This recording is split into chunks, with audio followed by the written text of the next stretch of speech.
And I've seen a lot of cops, I've seen a lot of lawyers pull out all the stops. I've seen a lot of children with their parents in their hands. I've felt a lot of women refuse to understand. Well, I don't think I understand why we're making such a fuss. And I don't think I understand what's come of all of us. And I don't think I understand why we take this world for granted. I just want to get right back to Guitar Players Planet.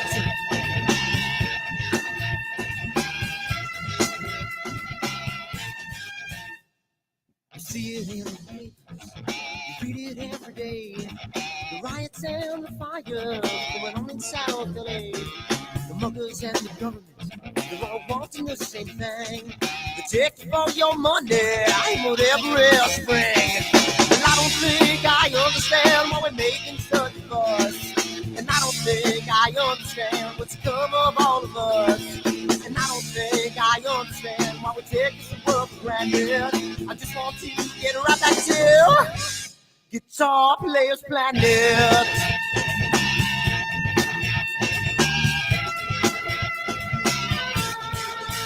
Take me.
around, I'll be rocking. When the world comes tumbling down, I'll be there. Hey, hey, hey, hey. When the world stops spinning around, I'll be rocking.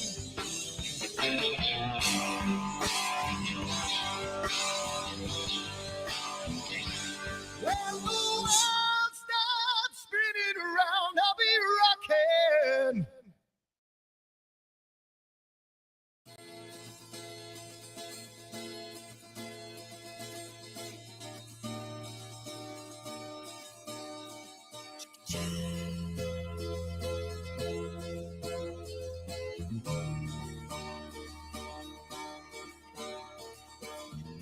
Sunny skies, the smell of palm tree air.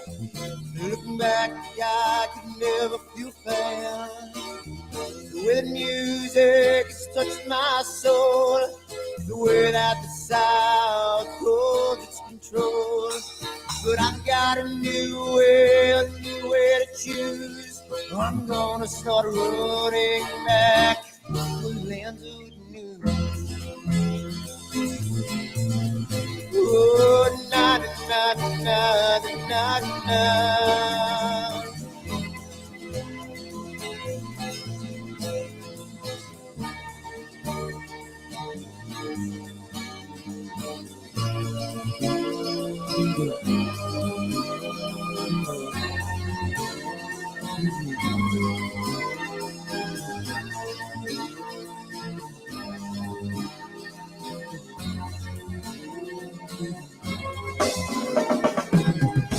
Seems to me that I have lost my friend. Catch the sunset off the highway again. Then I get lost on a long summer day. I must go back before it's too late.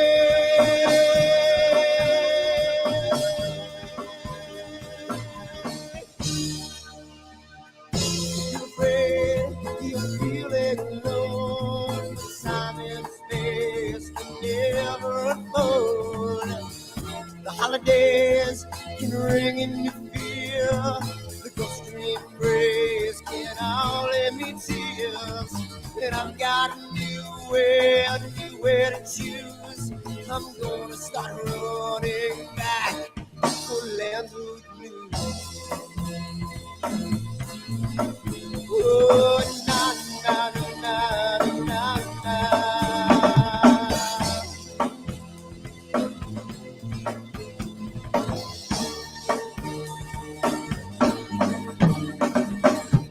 Sitting at the lake, I'm feeling confused, but I had my guitar, so I played this blues.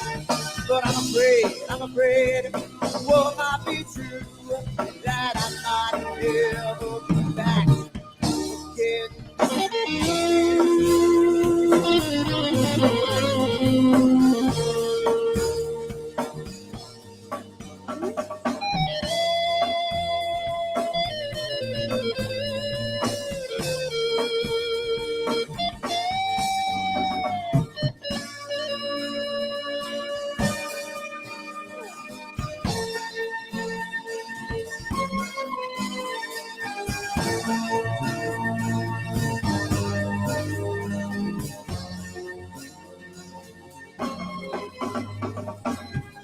Seems to me that I have lost my friend. Got the sunset off the highway again. Then I get lost on a long summer day. I must be back before it's too late.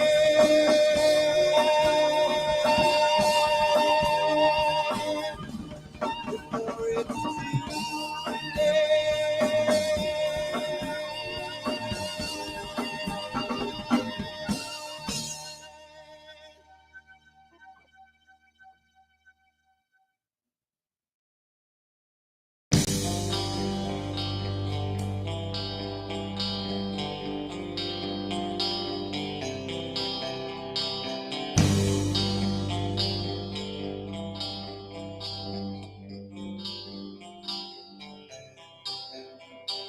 Someone to take me down at night.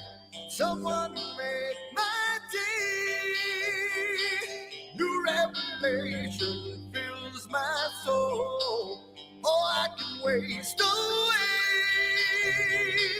You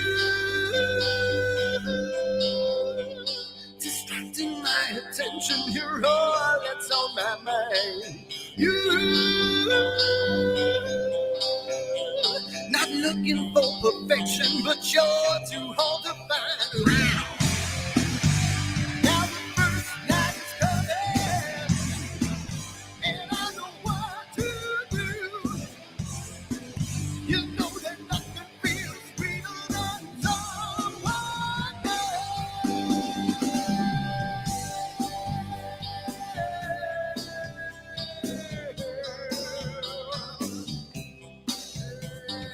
I need to taste your life again. I need a rendezvous. New revelation just feel my soul. Beginning and ends with you. Distracting my attention. You're all that's on my mind. You. Not looking for perfection, but you're too hard to find. Now the first night is coming, and I know what to do, yeah. You know that nothing feels sweeter than someone else, yeah.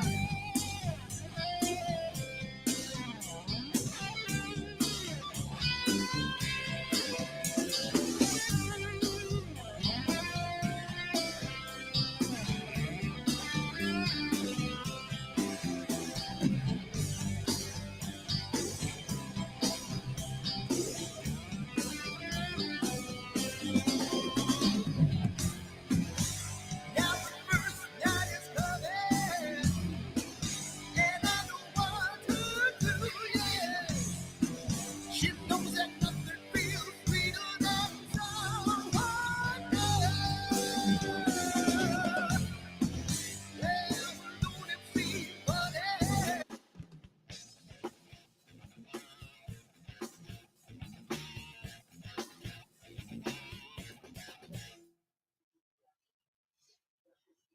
All right, we made it. And why does that thing keep on popping up on people's heads? Let's get rid of that. There we go. How's it going, everybody? Welcome to the show again on another Friday night. I'm hoping that everybody is well and safe and hanging out and healthy.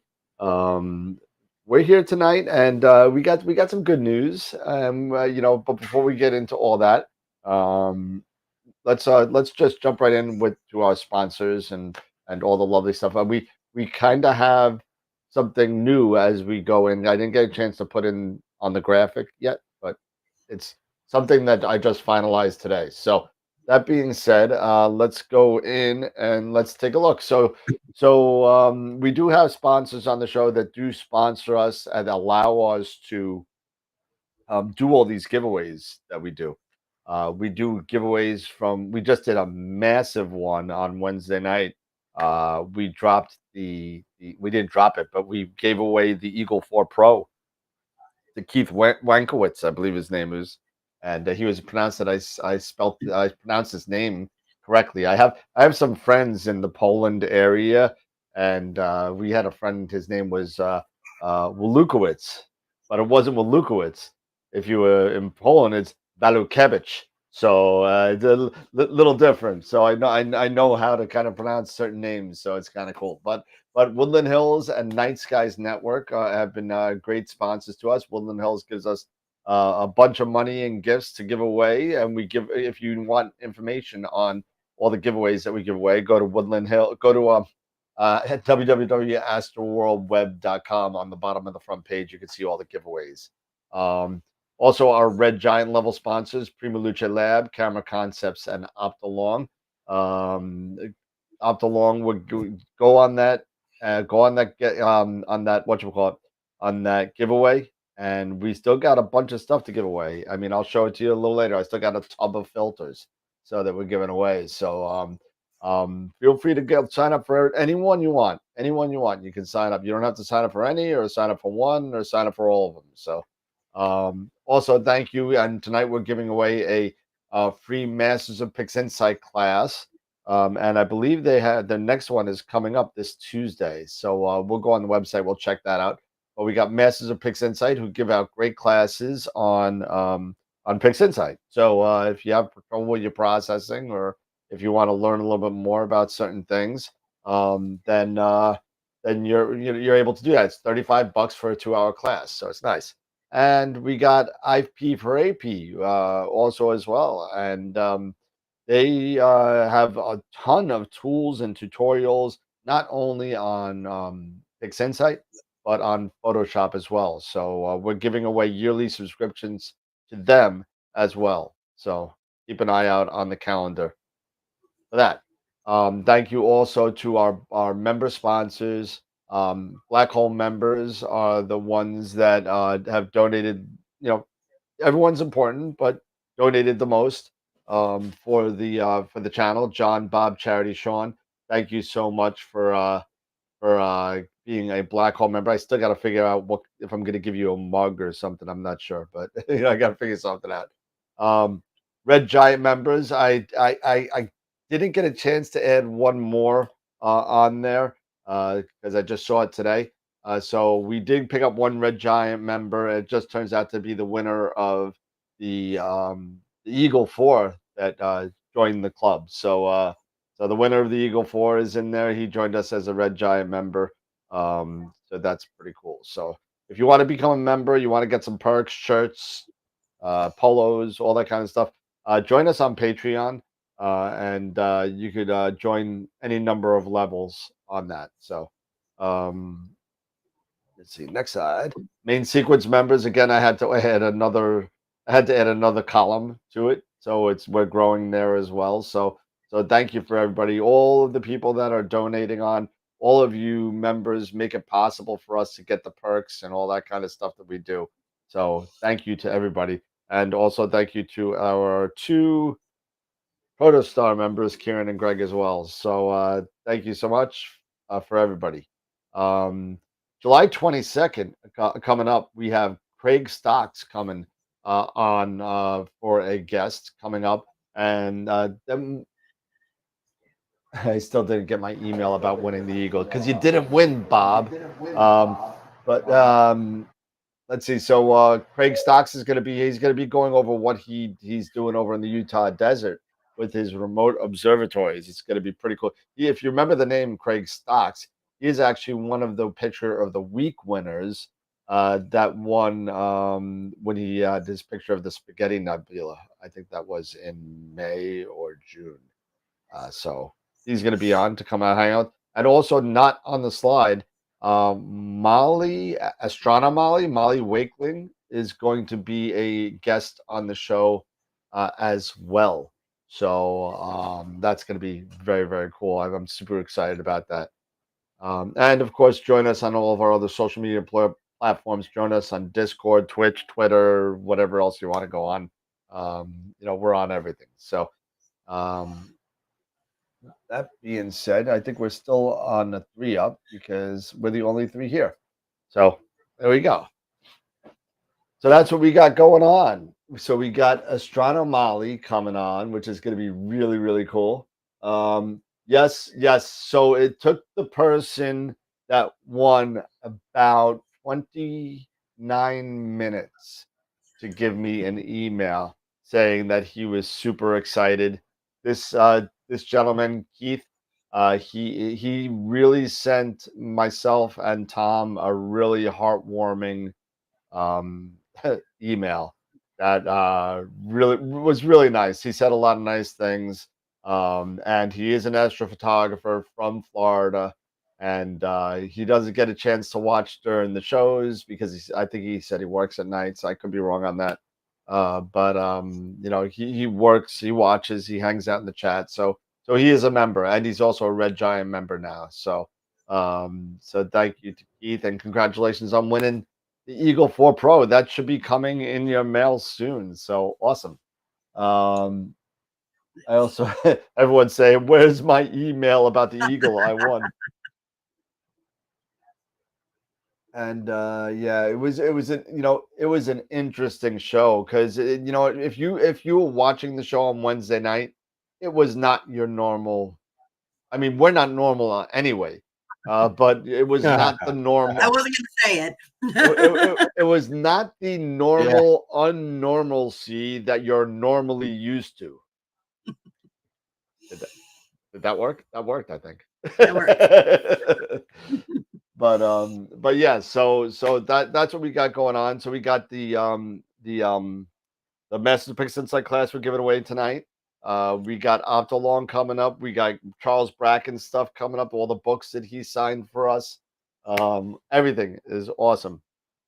So thank you everybody for supporting the Eagle giveaway. We had, if you weren't watching the show, we had an even 200 people that signed up for that giveaway. So that was pretty cool. So Nice. yeah, very nice. Thank you for the support for everybody. And that being said, we're here. We're on the show. So the first thing I'd like to talk about really is Cherry Springs.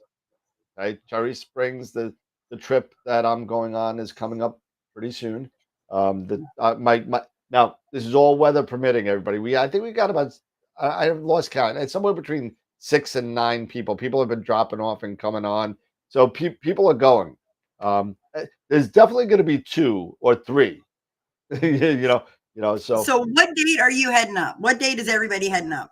Well, my hotel is booked from the 27th to the 1st. Okay. Now, depending on the weather, I'm going to pick the best 2 nights that are together, if there are any. If there's one good, one bad, one good, then I might go up because it's 2 goods, and you know what I mean. So it's got to be more than one night, though. I'm not making that trip for one night. That's a long ride. Yeah. I'm not doing 6 hours there, 6 hours back at $4.50 a gallon of gas. I'm not doing it. So.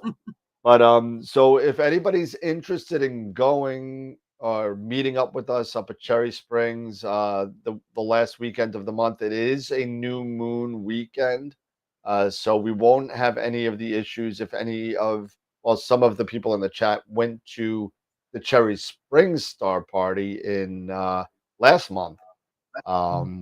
It was the weekend after new moon, so there was a little bit of a moon, and kind of annoying, to be honest with you, but you go to a Bortle 2 sky, you expect no moon, but what are you gonna do? The problem was that the new moon weekend was Memorial Day weekend, and it just turned out the scheduling just didn't work out, so they did it the week after. So this one is going to be good, and the one after that, which I plan on going to in late September. It's almost October. Oh, it's going to be cold.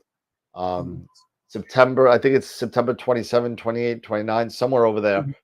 That's the Black Forest Star Party in Cherry Springs. So that's going to be kind of cool. So if anybody wants to go, hit me up. Hit me up on Discord for information. Hit me up on email at dan@astroworldweb.com, and you could get all the information from me. So cool. Very nice. Fun. Yeah. So yeah, I'll probably, it's like my intention is to be there, I think, and as I was thinking of, getting there midweek as well. So just again, keeping an eye on the weather, it's 8 hours for me, and I am surely not driving 8 hours for one night. It's got to be at least 2, at least 2 good nights, or at least calling for 2 good nights. So Yep. Absolutely. Yeah. That's not a trip you want to make up. And, so no, I had a gentleman, or an astrophotographer rather, that was having a problem with their flats. Okay. Now this is supposed to be the beginners Q&A, so I'm gonna reel it in because we haven't done a beginners we call it the beginners, but it isn't. But it used to be. I don't know how it got switched to just AstroWorld 2 nights in a row, but I mean, it just morphed into that because of the people in the chat, the people, but I don't want to turn off all those people that we really are trying to help, and educate and help them not step on those landmines that we all stepped in. I think we need to go back to the roots a little bit, as far as Friday nights go, at least.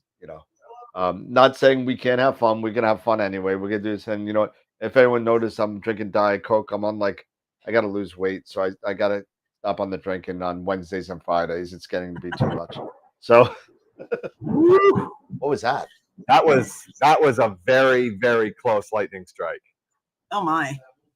Surprised your lights didn't flicker. Yeah, I mean heard that was like, yeah. Oh hell yeah! I heard it. Yeah. I think there are a few dead people that heard that. Oh no! Oh my! My goodness. But Yeah. so let's talk a little bit about flats and what they're supposed to do. And guys, it doesn't have to be me explaining all this stuff. Feel free to chime in because my throat is. Well, I'm going to let you explain it. And I think where I kind of was, like I had dug my heels into the ground, not out of not knowing the importance of them or knowing what they do, but the frustration of trying to make them work and make them work well and actually improve my image instead of making it worse because I didn't know and I finally got some that worked. I think was last summer. I had made some comment and it was like, holy Christmas. And I got the flats right and it worked and it was beautiful. And I've been trying to use them since. I mean, things come up sometimes and it's, I have to throw, cover the gear up, move things. And then, or let's say with the rain, when I got rained on, a couple of weeks ago, obviously that just kind of messed up my whole, doing my flats in the morning. So, so like that just didn't happen. But once I saw what a difference it made to my images, I've been doing them since. Now, am I doing them well? There's a big question mark on that one. I feel like I feel like I'm just kind of like winging it here. So I'm gonna let you explain that, and then I'm gonna quiz you myself. well, so let's ask the question first. What makes you think the flats are not working? So some of the issues that I've had is, I'm going to pull up Pixinsight on my computer because I don't remember the terminology because I just don't. So when I go to, when I go to do my, hang on, and I do the weighted batch WBTP, yeah. Yep. And when I pull everything up, like I said, I just need to get I can't remember the terminology well like you guys do. Oh, for crying out loud. Bling bling. Bling bling. Okay, let me move that over here. And when I go to pull everything up, there is, hang on. I need to take a picture of it and just like send it to you. And I'm just so not used to having, like, hey, let me ask you this question. Okay. So when you go to the calibration tab, and you've got your dark frames and your flat frames and your light frames, and there'll be a message where it says that the flats, it can't use something about using a dark frame with it. I wish I'd taken a picture of my screen the last time I did it, but it didn't look like it calibrated the flats. And I try and keep as much dust off my stuff anyway. So there was like one little dust mote in a corner that was going to get cropped out anyway. So I didn't stress about it. But where you have like the little check boxes in the status, right. And I can't remember which one, but there's a little red X there, and it tells you that it's not. Then when you go to run it, and it'll say that the flats are going to run, but then the fact that I had that still had that little dust mote in there. So whether I took the flats bad or I didn't but incorrectly, I the don't know. WBPP will not know if your flats are bad until actually it won't ever tell you that it's bad. When you see the picture, you'll know it's bad or not. Yeah, that yeah. When I saw the WPP picture, when I saw the picture and I could still see that it was just one little dust mote that I had seen when I had done the flat, and I could see that it was there. And when I was done with when I pulled the picture up, it was still there. But then I remember, I was like, you know what? I remember when I went through the calibration, or when I went through the processing, that there was some whatever it was. Again, I have to when I go to do it, if I can get my dark frames, tonight or tomorrow night, I'm gonna try and process that Dumbbell Nebula I've been working on. Okay. And if it comes up again, I'm gonna send you guys a picture of that, because I feel like there's something there, like either that I'm not doing it right, but it's not done that before. So, and I haven't changed any of my settings, so I don't know. So okay, so I guess I know. I'm not giving working you a lot of information to work with here. I know. No. Give me 1 second because Eric just bounced. Yeah, I hear him in the background. There he is. Yeah, for people that are wondering what it is that Jesse is talking about, there's a reason why the Hubble is in space. Okay, it doesn't have to look through atmosphere. It doesn't have to deal with the ambient ups and downs of temperature. It's at pretty much at a fixed temperature. There's no dust, not really. So it's a very, very clean system. It's a pure system. There's nothing that is in the image that is a result of atmosphere or ambient, dust particles, things getting on into your imaging train. So when you're here on the Earth, you got to use techniques that can mitigate atmosphere as much as possible. You're not going to get it all, but and also the uncleanliness of your imaging train and your OTA. So no matter how hard you try, and even if you keep your scope in a clean room, you still got to take it outside, right? So there's gonna get particles of things in the imaging train, and when that happens, you need some kind of process to be able to average those out. So when you take a light, it's basically like an opaque source of light that shines down through your telescope all the way to the sensor. And what that does is it shows up, it allows you to see all of the imperfections that are in that imaging train. Fingerprints, dust motes, whatever. And then the computer software can look at that and say, hey, this stuff needs to be averaged out. And it will take that and then it will remove it from the images that you get that have those in there as well. So it cleans the whole process. Well, let's just doing that. Yeah, so let's just so when you okay, so your flats have to there you go. You got it, didn't you? Yeah, I gotta order mine. I haven't ordered it yet. But so with your flats have to match the lightness of your lights. Okay, so if like a dust mote is in one but not on the other, you're gonna see that dust mote. You know what I mean?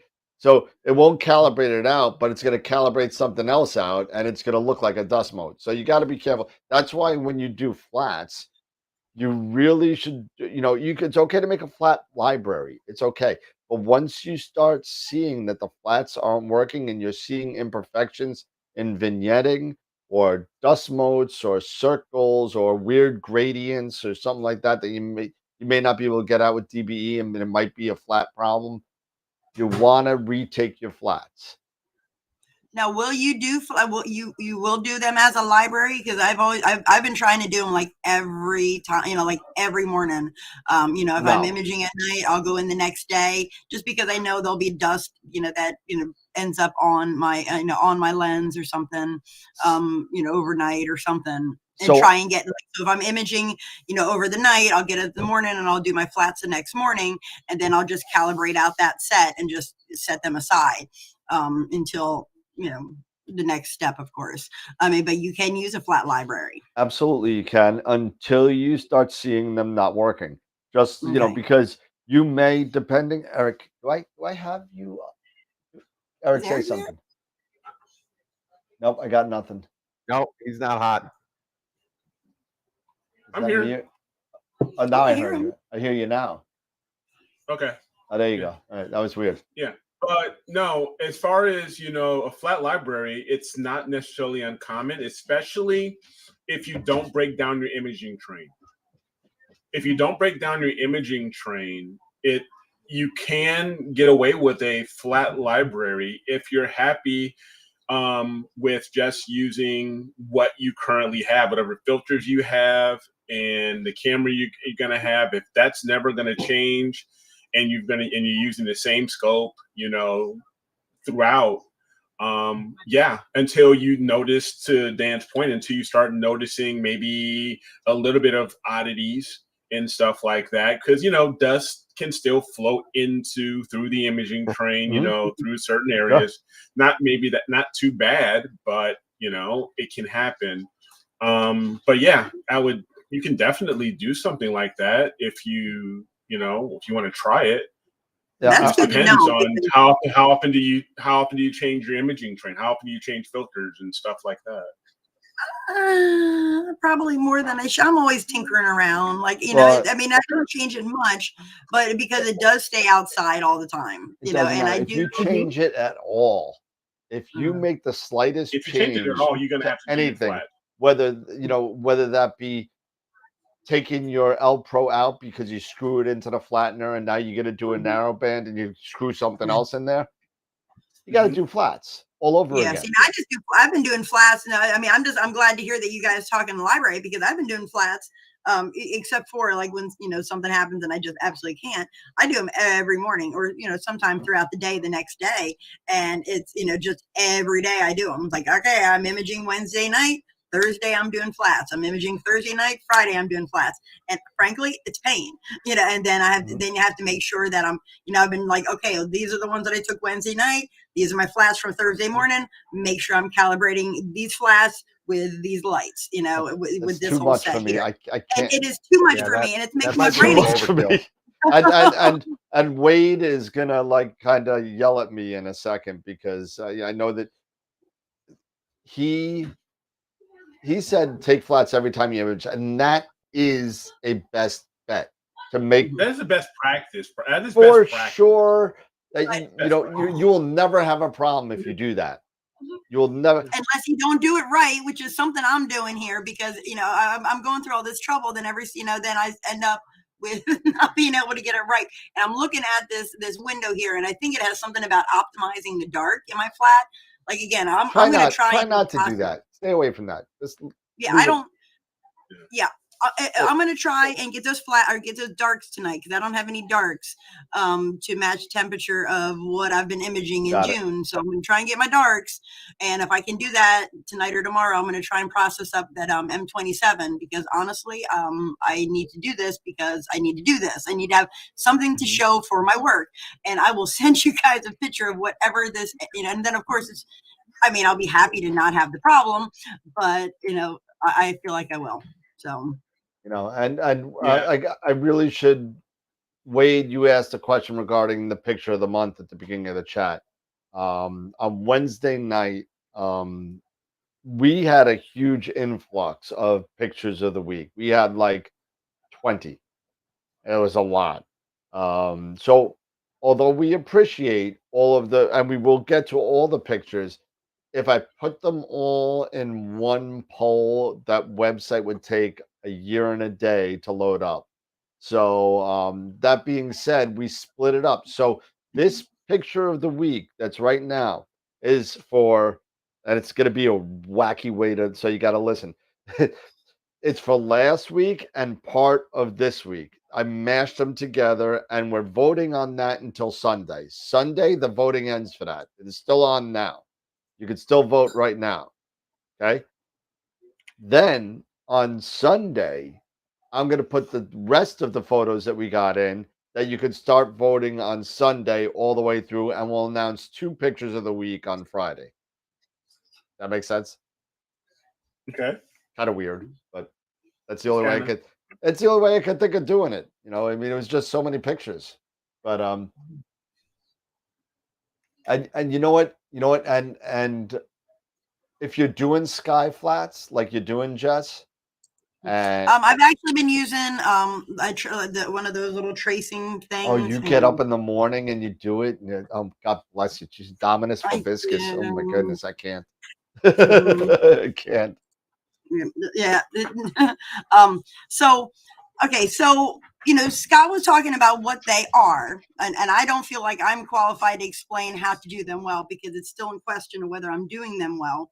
You want to explain to any of our new folks out there exactly? I mean, so we know what they are or what they do. Like if somebody is sitting here going, okay, you told me what they are and why I need them, but how do I do them? Okay. What would be, because again, Well, I don't. The one thing the one thing I wanted to address was that statement about just buying, a cheap tracing panel. I mean, you can do that, but those things are not dimmable. They're not adjustable. You can't adjust for some of them are. the Some of them are the ADU levels, right? So there's a fine tuning that you get with an actual panel. Now, granted, a lot of people don't have the extra couple $100 to throw at just a dedicated flat panel, but it's a good investment. It's a good investment. A flat panel like that. Spike a Flat makes a good one. Dan's got a couple of them, of different ones, right? You got a Spike a Flat, and you got something else. Originals. Yeah, I got the newer Spike a Flat. I got a Lacerta. I have a Gerd Newman. And yeah, so the Lacerta is the other one. The best. That may be a Christmas. That may be on the Christmas list this year, but for the meantime, yeah, I'm just going to keep using what I've got. I tried the sky and the T-shirt, and even if you didn't, even if you don't, I don't want to scare anybody away from not getting these tracing panels because there are ways to get around it not being dimmable. And yeah, that's for the 14-inch. That thing weighs about 20 pounds. That thing. Holy moly! Yeah. So that's the Spike. Quite a few are of those inexpensive. Yeah, that was a new Spike Flat. I've got an older one. But before I even got the Spike Flat, I was using a tracing pad. It's an LED tracing pad. But and what I would do is, because it was dimmable, but only dimmable by so much, I just simply purchased the photo paper. Paper. Just throw paper to dim it out. Yeah, to help dim it out, and then dim it down. That's what I did too. I did that for a long time. That's what it was. The diffusion paper. Diffusion paper. I just bought, So I just bought that because you can get that not, relatively inexpensively, like, a stack, just like a 50 pack of like 8x10 or something is not too bad. No. And I just took them on there and just slapped it on there. Not everybody could get, a $400 flat panel, so, And I mean, and learning from, like TJ Conley and others, figuring out, with the ZWO cameras, I just went off of a lot with TJ Conley. He was recommending, the 80 UB, at 26,000. And I just used, or 25 to 26,000 or somewhere, or generally, or if not, maybe just in the middle range of the histogram. And that was fine. Yeah, and so that's really still turned out really nice. I was proud of them. Yeah, there's a couple of things that there's a number that everybody always throws out there. Some say 30%, some say 50, some say 70. And to me, as a rule of thumb, I'll go with exactly what Eric said. if you start at 50% your full well, whatever your well is, so find out what your well capacity is. So if it's 50,000 electrons, if it's 54,000 electrons, whatever, half of that number, start there. Okay. Start there and see if it'll calibrate things out. If it calibrates everything out, move on. That's your number. Let's go. And then if you do it, if you do it with the ASI Air, there's an auto flat which automatically puts you at 50% because it knows your well depth. It knows it right through the firmware of the camera. If you're using Nina Flats Wizard, you could actually do a range. Okay, well, I got a 56,000 electron well depth. I want 28,000, but I'm going to give you a range. It doesn't have to be necessarily 28,000 on the dot. So plus or minus 5%. So maybe I'm doing 26.5 to 29.5, somewhere in there. So you could do that. You could do that as well. So there's so many different ways. It's basically whatever works for your image train, and it does take some time to kind of narrow that number down. But start with half and work. If you find you need to do a little bit more time or brighten it up a little bit, brighten it up a little bit. But if it's higher than 70, I'm saying you're way too high. You have so much light now coming through. You're blasting all the dust motes away because you're lighting them up. So there's no contrast. Yeah, there's no contrast at all. You wanna see these dust motes. You want them. It's ridiculous, but you want to see these dust motes. So you can be able to, calibrate things out. Yeah, so it takes the brightnesses of every little pixel, and it sees a dust mote and knows the dust mote is darker than the rest of the background, so it's going to calibrate it out. Yep. That's it. Exactly. Yep. Nice. Now, with the really quick, now you two, Dan and Scott, you guys have the newer Spica Flats. Yes.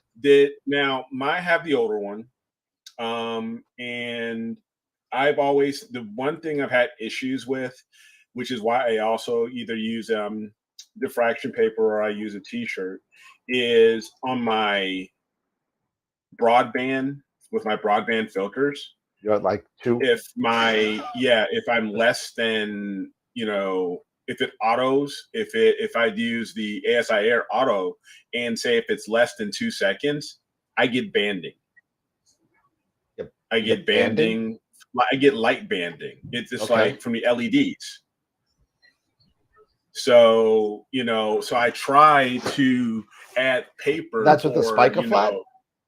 Yeah, this is with the older Spica Flat. I have this LED banding on any of my broadband filter flats if they're like maybe 2 seconds or less. Okay. So what I've done is, and I was telling, with Jesse, is that I've just gone ahead and either I will add on a little bit more, I'll fold up my t-shirt a bit more to, anything I can do basically to lengthen the time. Could I, to try to get towards maybe 5 to 10 seconds on making those flats. So I don't have that banding anymore. Okay. Because you can definitely see the banding of, because of the LEDs, you can, of the LEDs that are inside the Spica Flat, you can basically see them, and you don't want that. So that's the only thing, the only hang up I have with this Spica Flat, the older version, is that. Yeah, I don't think have they've done away with that with the new one. Because I can only go so dim on it that I don't, or it's, because it's still at, you say a second, I get so much, it's still so bright that at the 26,000 ADU or any of that range, I'll see the LEDs. I'll actually see the LEDs on the flat. And it's just the bands, so like the strips. Got it. Inside the Spica Flat. Yeah. I'm just trying to see if I can find. Can we also talk filters tonight? Want to upgrade from ZWO filters, but don't want to spend chroma money. Optilone. Yep. Right in the middle. Boom. Right in the middle. Optilone. And if you sign up, you might win some. Yep. Yeah, there you go. Optolong, or we are a sponsor of Optolong filters, but also Astronomic. I've had Astronomic filters, Me too. which have done very well. And I have Aunt Leah's. I have Aunt Leah's that do very well, and they're very reasonably priced. I have 3 nanometer Aunt Leah's that, for me, they do well. Now, if I wanted to, maybe I'll get at least an 03 Optolong 3 nanometer, because you still get the haloing. But Right. besides that, I'm trying to get a flat frame up here on Pixinsight. And while we're talking about flats, dark flats. yes. I have not used them. I've seen people speak of these dark flats. Yes. Is anybody Yep. using them? What I do. Can we talk about what the heck they are? I mean, They calibrate your flats, basically, just like your darks help. Okay. It's to help deal with I believe. Help me out here. It's to help calibrate with dealing with the read noise and dealing with the noise that are in your flats. So it's basically just like you have to do. So just like you have to do darks for your light, you do dark flats for your calibrate flats. out the flats. Yes. Interesting. So the darks do the same, almost the same things as bias does. I still use bias. I still do bias. Even with my QHY, I still do bias. So so it's regarding the read noise, especially for those cameras that don't have a lot of thermal noise. So you got no amp glow and that kind of stuff. Yeah. And so, like with my 294 mono and my 294 one shot, those have amp glow, so that it helps calibrate a lot of that out. When I'm doing, because I have the flats, then I do the dark flats. But you do them just like you would the exposure length that you have your light. You would have that same exposure length for your flats. I mean, for your darks, you do the same thing for your flats. So whatever the exposure length is for your flats, you're doing that another set of darks, but with a much shorter exposure. Exactly. Okay. You do that. Okay. Well, you just explained that really well. Thank you. Because I've tried to. You can look at the information and take 10 pages to explain something that was much easier. Thank you. Yeah. So I do flat. That's what I do. I do dark flats. I have a set of bias, because when I'm using AstroPixel processor, I can scale my master flats and my master darks by having both bias and dark flats. I can, we can do some scaling on the master dark, but for the most part, every time I'm doing flats, I have a library of dark flats. I'll just go ahead, like when I'm doing my darks, I'll just go ahead and do like a second, 2 second, up to 10 seconds, because none of my flats are going to be longer than 10 seconds.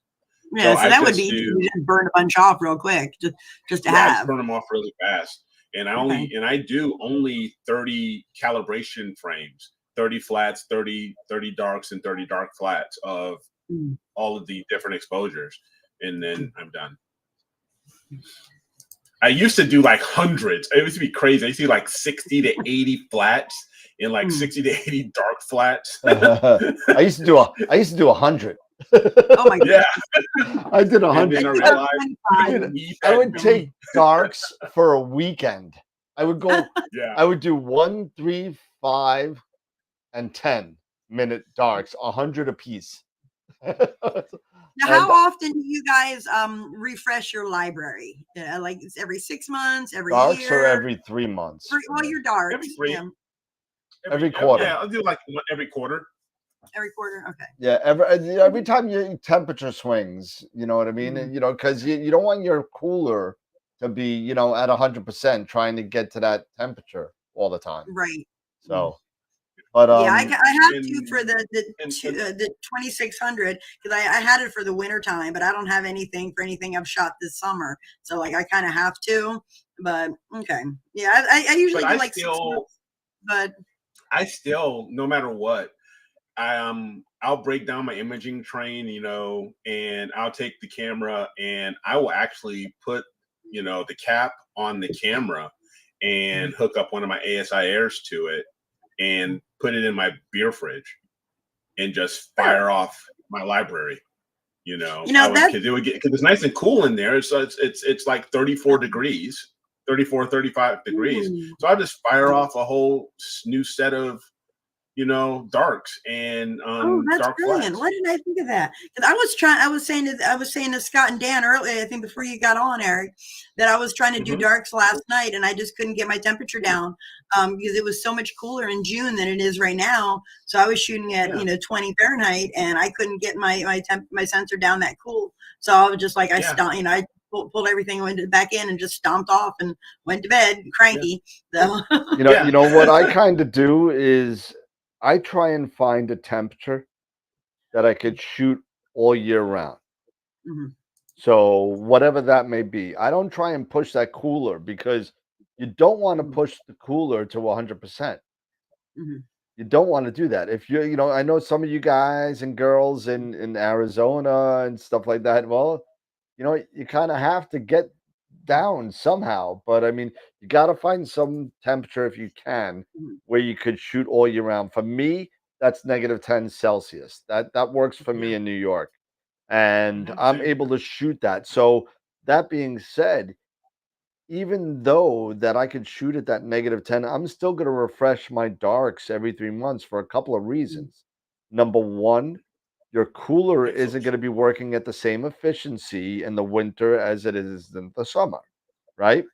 So the summer, you're going to have to push it a little bit more to get it down to the -10. The winter, you're not going to have to use it at all sometimes. You know what I mean? So what happens?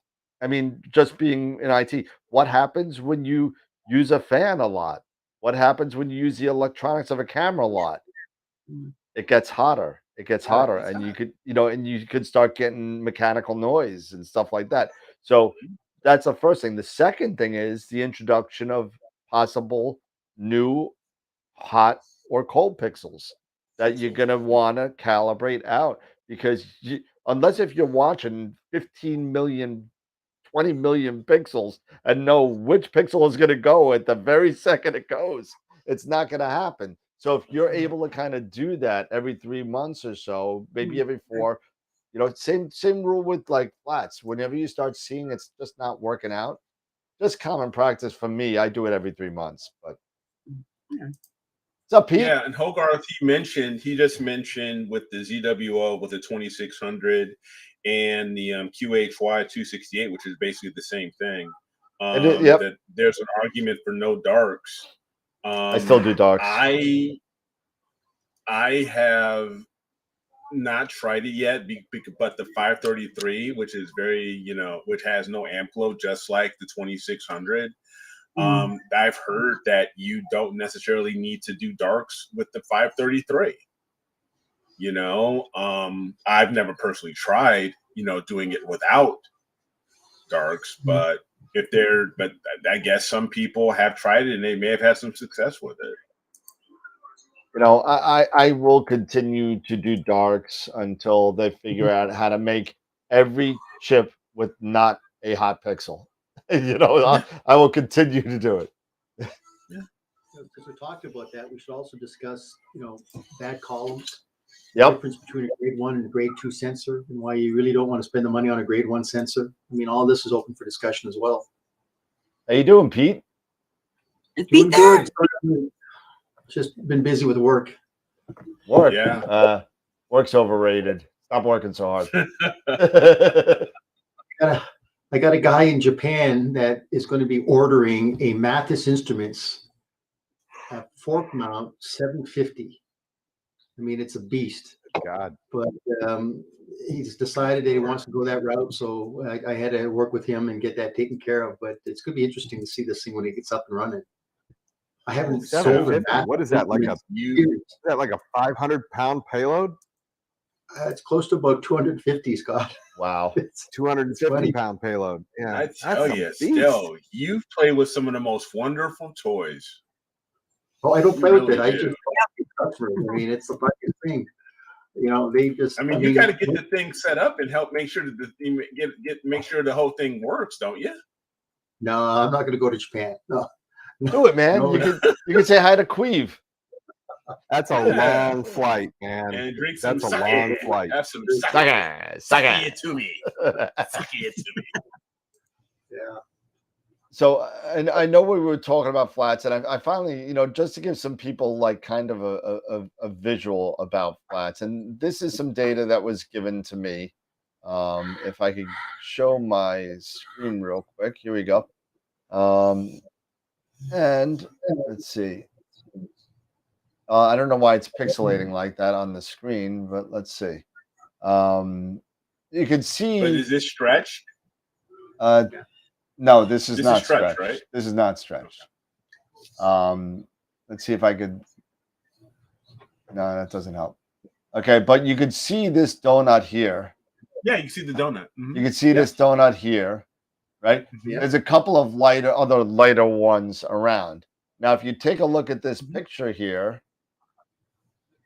let's see. I see the donuts. You can see the donuts, right? There's a donut here. Yeah, see one right there. There's a donut there. Donut there. And if you really want to go crazy, you could do kind of one of these. Make this the right size. Make this the right size. Slide one right over the other. And look, there's the. Now all of a sudden I see more donuts. I see another one there. I see another one here. You know, so you see the donuts.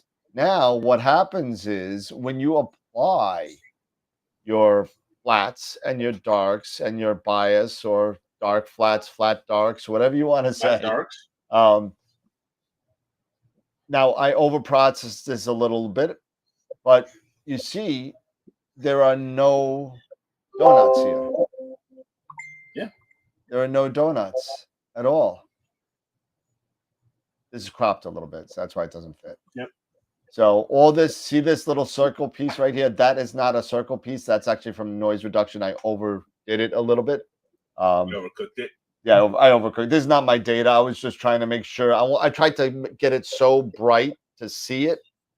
And if it was really there, because the person that gave me the data said he couldn't get it out. But we got it out. And that's what the flats do when they average out your pictures so that you get those. You never, unless if you're in a static room in a perfect place, you're not going to be able to have not one dust mote. I mean, it's you can, but you need to be really, really, really crazy with it. Yeah. Gideon was asking if you take a picture with a 2600 and crop the image to 3000 by 3000, will you have the exact same image you get from a 533? If you take a picture with 2600 and crop the image to 3 by 3, maybe. I would have to say yes, as long as the pixel. Time out. Are the pixels the same size? Because that's going to make a difference. I don't know. I think they may be. So I'll take a quick look here. Same pixels on the X and the Y axis. Yeah, but if the pixels are different sizes, they're not. The Pixel picture's not going to be the size. same size. Absolutely. Yep. Yeah. Good answer. Dan. Yeah. So the 2600. And then you're going to get that lovely error in Pixinsight that everybody loves called does not fit geometry. And then you can't stack anything. So yeah. So it's the same sensor and the same pixel pitch. So yeah, if you crop it to, and in all fairness, if you take, well, I don't know why you would do this, but you could do this with the 2600 and 533 and register them to each other and then just crop later. You could do that as well. Yeah. Yeah, pixels are the same 3.76. Yeah, 3.76 micron. Micron pixels. Yeah. I want. Sure. You could. Absolutely, you could. So it looks like the James Webb got hit by a little meteoroid. Got a hole in the mirror. Did they get a hole in the mirror? Did they? Oh no. Because They they said said a real minor one. I was watching this PBS special last night, and they were talking about the James Webb from the beginning of the development in '95 all the way through. right. You cannot imagine the delays and some of the reasons for the delays. It's just incredible. And then the fact that it was, I mean, how many billions of dollars over budget, that one of these senators literally almost had the final say to say, it's done, it's finished. But it was just an amazing story. If you get a chance to see it, it's on PBS and it's on the Nova series. Oh, it's on Nova? Okay. Yeah. They were talking about the fact that they actually had to ship it down to Houston because they needed to go ahead and drop the temperature within the chamber to be able to associate the temperature that is out in deep space. Well, they get it in there. It takes 30 days to bring the temperature down. Guess what happens? Hurricane Harvey hits. And they're thinking now that the power is going to be knocked out and there's no power to this chamber. So they dodged a bullet on that. But it's just an interesting story to watch and just listen to. So yeah, Phil, nice to see you. I haven't seen you. Phil used to work with me in Camera Concepts, is in the chat. So yeah, it got hit by some dust originally a while ago, but it got hit by something bigger today. So Really? yeah, I think it was a micrometeoroid. Yeah. So it turns out that there was some data issues, but the damage was minimal, so got lucky. I guess. I'm reading here on NASA's website that the Webb's mirror was engineered to withstand bombardment from the micrometeoroid environment. Yeah, but if you read the statement from NASA that this meteoroid was way bigger than what they could simulate on Earth. Ooh. So, but so far so good. It's still out there. It's still doing its thing. So the other thing that was interesting is in the show last night, they're talking about how the mirrors, right? There's 18 mirrors. Yep. And how they're all self-adjusting. Yep. They can get it on each of those hexagon mirrors. They can get into a plane where the difference in leveling is half the diameter of a human hair. That's ridiculous. Yeah, when are we going to come up with deflector shields, man? Why can't we get some sort of... Lord. Oh, my goodness. Really? They love us, I'm telling you. Report them, guys. Report, please. Unbelievable.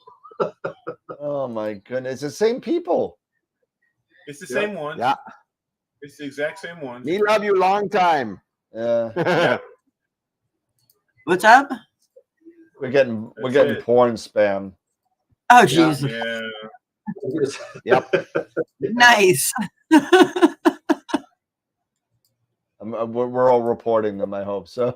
Yeah, we're all reporting them, and you really, like I said, you still, as long as you can't delete their name or their title, so no, you can, because they keep on changing their name, and I try to hide them.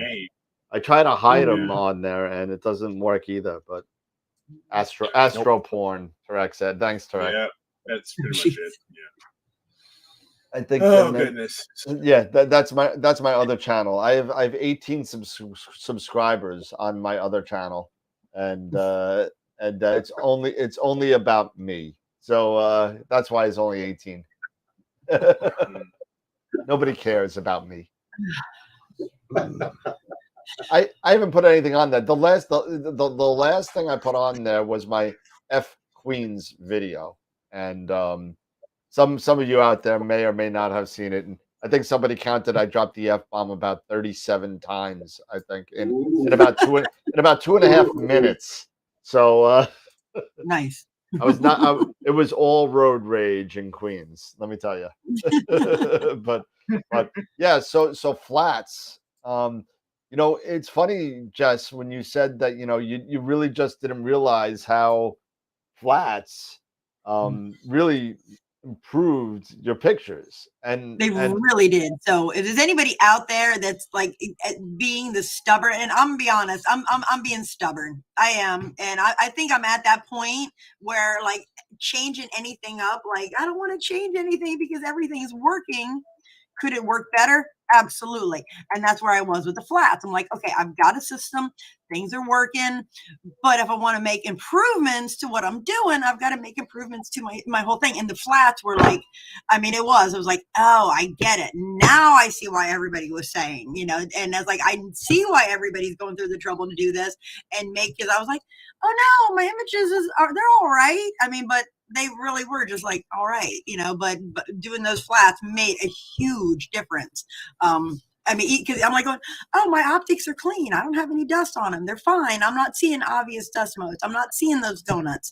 But there's stuff on there that, you know, that I wasn't seeing that was showing up in my images. Like even if it was just a little bit of the vignetting. I mean, oh my gosh, what a difference. So yeah, like anybody out there that's being stubborn, old person like me going, I don't want to change it. Yeah, do the flats. Just do them. So Yeah, I mean, you know, but you Yep. you just did the same thing that all of us have done. I didn't start taking flats until a lot later in my astrophotography kind of journey. I was like, screw it. I don't need flats. What the hell flats? We don't need flats. You know, these pictures look good. Look, I just crop around everything and that's it. We're fine.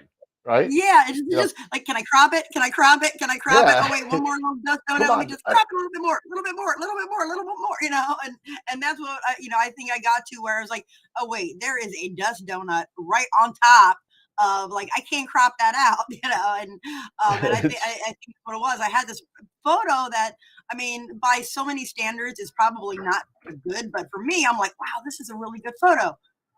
But it sucks because I've got, you know, I could obviously see that there is something, you know, not working here. And, you know, I hadn't changed my image train at all. So I was able to go out, you know, because I think I'd, you know, taken the pictures over the course of, you know, a couple days and I hadn't changed it. So I took flats. I went out, took flats and went back and came right back in and went ahead and just reprocessed, you know, recalibrated and went through and reprocessed it again. And it was like night and day. So, yeah, I'm telling, and you know what? I'll never forget the first project I did with flats. I'll never forget it. And I was like, wow, these look better. You know, and it was like, you're just these, in the beginning, you know what it is? It's your standard as the artist becomes more more aware of that you could do better and you could do things that are different and you got to kind of figure it Yep. out. And that's what a lot of people do in the journey that people have. People always take darks first. They always take darks. No matter what, it's darks. They take darks. They take darks. And little do they know, well, you got darks, but now you got a nice dust mote right in the middle of the Orion Nebula. So you can't get it out. And and then what do you do first? Before even doing the easiest thing is learning how to do flats, people will take apart their entire image train, try and get that darn dust mote, and they're gonna clean it with the hand blowers and the brushes, and they're gonna do everything. Probably break a camera, so and that's what people do. And then now, things are getting so much easier with the newer technology and flats and auto flats on the ASI Air or Flats Wizard on Nina or whatever. Now it's APT has a flats wizard too, you know. okay. So yep, There you go. I think a majority of them do, don't they? You know, so there's no excuse to not be using them. Darn it! If you're not doing it, do it now. Do it. Yeah. Yep. Yeah, I mean, when a lot of Wade's right, people. flats remove a large portion of post processing. If you take flats the right way and get your vignetting slash uneven illumination or dust motes out, you won't sit there for hours trying to clone stamp that dust mode out or do DBE 5 times to get that dust mode out, or do synthetic flats. I know some people have done synthetic flats. Synthetic flats. I've never even heard of those. Yeah, well, I've done it. There is if you forget to do your flats, it works. It takes a little fooling around, but it works. You could take your lights and make a flat out of the lights. There is a tutorial on Masters of Pixinsight quick tips on how to do it by Pete Proul. It's pretty cool. That sounds pretty. I've never even heard of that. That's Just actually very. take a look at it. It's like a 2-minute video by Pete Proul, and he walks you through it. Nice. Eric, how do you do flats with the RASA? Oh, go to my my channel. I show you all about it. Little plug for Astro with Eric. It's right there. But but to answer the question, if you will need, it's not a suggestion. I'm telling you right now, you need it. Get an aluminum dew shield. You would get an aluminum dew shield. You would get the ones that Astro's got the ones that are for the Rasa or the Hyperstar, and you basically you put your LED, your spike up flat or what have you. If you want to, T-shirt method, you can do that. And do it by the sky, early sky. You can do that, or you use a flat panel, and you do it the same way. But yeah, you need an aluminum dew shield, because any of those flex dew shields and stuff like that, especially if you're using with a spike up flat, it's going to work. It won't work. It will not work. You want this to work. You'll destroy your spike of flat. One and done. So that's the way you do it with a Rasa or a Hyperstar. What about the FLT 91 video? You know what, Gideon? I'm telling you, I was working on it this weekend, and I thought I mentioned this earlier, but I have to redo it now because the camera I was using to do my imaging died. Like a dump. It went. So I have to redo the video and use it with the camera I'm using now, and then I'll put it out. But I am working on it. Nice. And just another rule of thumb. When it comes to imaging, it doesn't really matter what you're doing. Calibration is key. Color balance is key. Exposure, the exposure triangle, and all that. There are some basic principles in anything that you do imaging that are going to be transcendent. You're always going to have to return to your baseline. To give you an example, one of the biggest problems that I see people do with like DSLR photography is they'll sit there and use the auto white balance. And I mean, if you're happy with that and you don't mind the color being skewed, fine, no problem. But it is amazing how you can use a little filter like this to set your white balance, and it's perfect every single time. And it's so easy to do. Any of your modern DSLRs will allow you to do that. Using flats is a similar kind of a process. You're not necessarily doing something with white balance, but you're doing to take away the artifacts that are in your imaging train and in your OTA. And just a rule of thumb, if you're using a LED screen or something like that, people say, well, how do I determine what my exposure is? Well, it's real easy. The rule of thumb is that your ADU value should be between 50 and 70% of what your full wall capacity is on your camera. So what you do is you take that initial flat, and then you just mouse over it, and then you'll see a mean value at the bottom. And as soon as you get that to be between 50 and 70% of what the full wall capacity of your camera is, just go ahead, leave your settings there, and start shooting your flats. There you go. That's Pete. That's what you get for coming in, late to the show, because you just double dipped on what Dan just said. No, it's all good. No, it's all good, man. No, it's okay. Yeah, it's good. I wish I love had Pete's explanations. Mm-hmm. And by the way, anybody that's interested in the white balance filter, this is Expo Disc. I'm looking in the chats. People are talking about flats and even Sean was having an issue.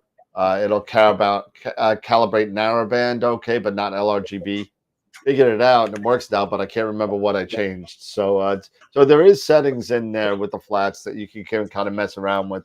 But I'd like to see George. Let me know about the data about your flats. I'd like to play with it, see if I can see what's wrong with it, or see if I mean, I'm no genius, but maybe I could take a look at it, and maybe a fresh set of eyes will help you. Maybe we can find something out. So, funny that all of you only talk and do DSO, so no planetary or solar. No, sorry, Tarek, no planetary or solar here. And I would love to try planetary, but I never see planets from my house. So like they're always like in between the trees. They're in the trees. Everything's all in the trees. So yep. I mean, planetary to me, I don't have a scope to do the planetary anyway. I don't have something with that focal length that I need. But I did a couple of images with my 18-inch obsession, and they came out okay.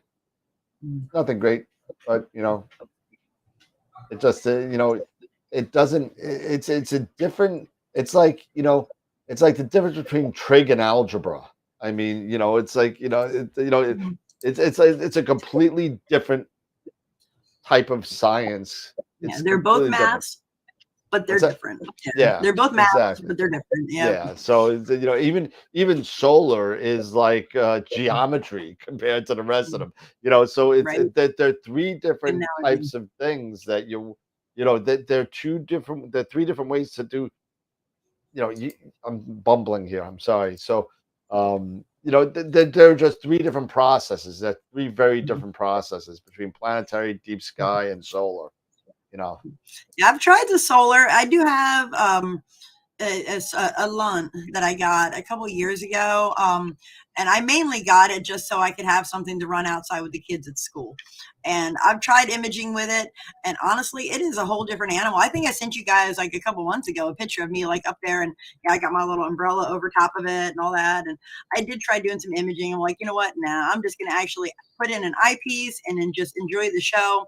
And it's a whole different thing. It is, it was not easy. I was like, okay, you know what? I'm done after about 2 hours. Like, I'm just going to sit here and watch the sun through the eyepiece and enjoy it. And once I came to terms with that, you know what? I'm not going to be a solar astrophotographer. I have it for my own enjoyment and for the enjoyment of my students. It became much more relaxing. I gotta say, what? I said this a couple of shows ago. I bought a LUNT. I bought a LUNT 50 tilt-tune, whatever, just to dabble with, nothing really. It sat on my desk for like months. I never used it. Maybe when I retire, if I retire, maybe I'll be home during the day to take advantage of solar. But right now, I get home, I get on the computer, I do AstroWorld, I get on the show, I go to bed. I mean, that's what I do, So. Hey, Newman. Jerry. So yeah, I do not have the 9 1/4. I put that on hold. Most of the people know on the show that I nixed the 9 1/4 in order to afford to buy. A friend of mine has an Astrophysics 130 Gran Turismo EDF, and I bought that instead. So, have you gotten it yet? Oh, I have it. It's in the other room. Yeah, okay. I have it. It's all ready to go. You know what I'm waiting on? Because Astrophysics is made. Where's Astrophysics made? Chesapeake Park, Illinois. There you go. Thank you. So it's in the U.S.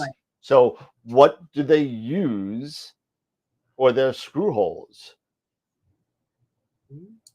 Quarter 20 U.S. So they use U.S. They use Imperial. What do I have? Everything else is made out of. Metric. Metric. Okay. M4, M5, M6. So now I need a spacer to fit the top of the rings, because what happens is, if I want to put my Prima Luce dovetail or any dovetail across the top that's not astrophysics, because I don't have an astrophysics dovetail. I have 30 dovetails in my closet of death. I'm not going to buy another dovetail. So I need to get a spacer that will fit that and hold the quarter 20, and it's just a mess. So because what happens if I put the dovetail right across the rings, it clears it, but it's like literally like 2 millimeters away from the dust with the dew cap, dew shield. Mhm. So when I slide the dew shield back, I don't want to scrape this thing up. So I need about 10 millimeter spread there. So I said, make me a 10 millimeter spacer. I went to a guy, a machinist that I know, and he's making it for me now. So I have an Edge 925. Just don't buy it for your first scope. The learning curve is huge. Yeah. So we talk about that a lot on the show, actually. What do a lot of people usually start with when they go into astrophotography? And unfortunately, the answer usually is a Schmidt Cassegrain. And because it's one of the most popular and affordable ones, especially if you get a Celestron Nexstar, either the 6 SE or the 8 SE, because they're super, super popular. Yeah, the orange tubes are, they're big sellers. They're super popular, and most people, that are, astronomy hobbyists don't buy telescopes to do astrophotography. They do it because they want to see something. You want to see something. And then they say, wow, I saw it. Now I want to take a picture of it. And now I have an 8 SE on a single fork mount, and realizing that I could do astrophotography, but I can't do it well. Yeah, I'm the 6. Eric, you had the 8. You had the 8, right? I had the 6. I had the 8. Yeah, I have the 8 SE. Yep, I still have it. And you had the 8 too? I had the Meade 8-inch Yeah, the Meade. LX 200 GPS. That's what I had. Now, one thing I will say is that the 8 SE is very good for planetary. Yeah, sure. It is very good for planetary. However, because of the mirrors and how they're curved, it's not as good for DSO. So, Dennis said, I started AP with the 10-inch Schmidt. It's not that much of a challenge. I mean, Dennis, we've seen we're just talking in comparison to like a smaller refractor. Guiding and stuff like that becomes more intensive with longer focal length, and sometimes people learn in different ways. People learn. People get things differently at different times. So some people may not have a problem with Schmidts and starting with Schmidts. I started with an 8-inch Schmidt, so I learned the hard way, and I need a wedge. Oh, okay, now I need a reducer. Oh, okay, now I need a guide scope. Oh, now all this kind of stuff starts adding up, and then you're sitting there, and by the time you're finally ready to take your first exposure over 35 seconds, now you're sitting there and say, okay, you know what? Now it's like, oh my God, polar alignment. Wait, I thought I just set it to 40 degrees. So now I got not only that, but now I got the crink in my neck that's never coming out from trying to polar align a Schmidt before the invention of Polemaster. And you're underneath like this trying to get it, and it's just, it was dreadful. It was dreadful. I thank whoever made the Polemaster and everything since then. Thank God. Are you guys all using that? I never did. I never got one just because I literally. I mean, you all have seen my little window of space, so I've never used a pole master. I've still got to do it the old Or fashioned. you can't use a pole master. You I can't can't. because you don't have a consistent shot of Polaris. Yeah, You know. unfortunately, with the pole master, you have to see Polaris. Now, Well, this is something I've been thinking about with Cherry Springs. Because I don't leave my house with my gear very much. The few times that I have taken it, I've had a hard time finding Polaris because I am not familiar with what the northern sky I actually don't know looks what like. it looks like. Yes, I'm like, I don't know what it looks like. I'm like, I know where Polaris lives in relation to my yard and my trees and whatnot because I've gotten really comfy with that. But like, if I go somewhere else, I'm gonna be like, oh Lord, where is Polaris? I have no idea. And especially getting to a Bortle 2 sky. I was out in Utah years ago, and like talk about not being able to see the forest for with the trees for the forest or whatever that expression. But yeah, like I'm going. There's just so many stars. So honestly, I'm not gonna lie. That's been in my mind. I'm like, I'm gonna get all my gear up there, and I'm not gonna be able to pull a line because I don't know where Polaris is. If you're doing, because right now, you're doing drift alignment or are you doing all-star alignment?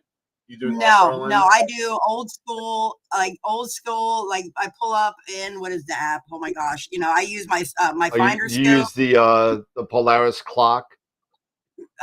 Yeah. What is that? The Polar. Yep. Polar Line Pro. Yep. Polar Line Pro. Yep. And I just, and I've got my scope set up just at the right height, so I can sit on my toolbox and be right there at the finder at my the scope and not have to kink up or anything. So I can usually get it pretty dead on. I mean, I've been able to get 10-minute images, so yeah, I feel like I'm okay at it. But again, that's like the only star that can be seen in these spots. It's like there might be a couple other ones around, but it's like I know where Polaris is. It's like, okay, where that tree goes up, and there's a branch right over here, and there's a couple little branches here, and Polaris lives right there. Yeah, but man. with when you're in Cherry Springs, you'll be with people. We can point you north. It's okay. Don't worry. Like, okay, so we've got all this gear. Let's teach you where Polaris is. Well, just do yourself a favor. Dress for winter. Okay. Do not bring sneakers. Well, bring them, but if you're to the field, bring boots. I'll bring a few spares. Yeah. Bring bug spray. Always. And just be prepared to be in the 30s at nighttime. Nice. Honestly, that sounds kind of fantastic. I'm not gonna lie. Well, don't worry. I'll bring the whiskey. I have to agree a bit. Yeah. Oh gosh. Yeah, Mr. Orange. I have to agree with you on this one. Of course. It's like the last 10 years, the amount of satellites have increased. Yep. Heck, in the past, what, 2 years? Especially thanks to Elon. Yep. Thanks, Starlink. I can't imagine, I can only imagine, looking from the outside looking at the Earth about, at all the satellites and debris and space junk the space junk's even worse. I mean, you see that. Yeah, space junk's even worse. See that picture of the debris of junk? That's just outside of our atmosphere. It's got to be insane, the amount of stuff from whoever, not just from the US, but from Russia, China, whoever has a space program and wanted to launch something out into space. It's insane. Yeah. It's a lot. So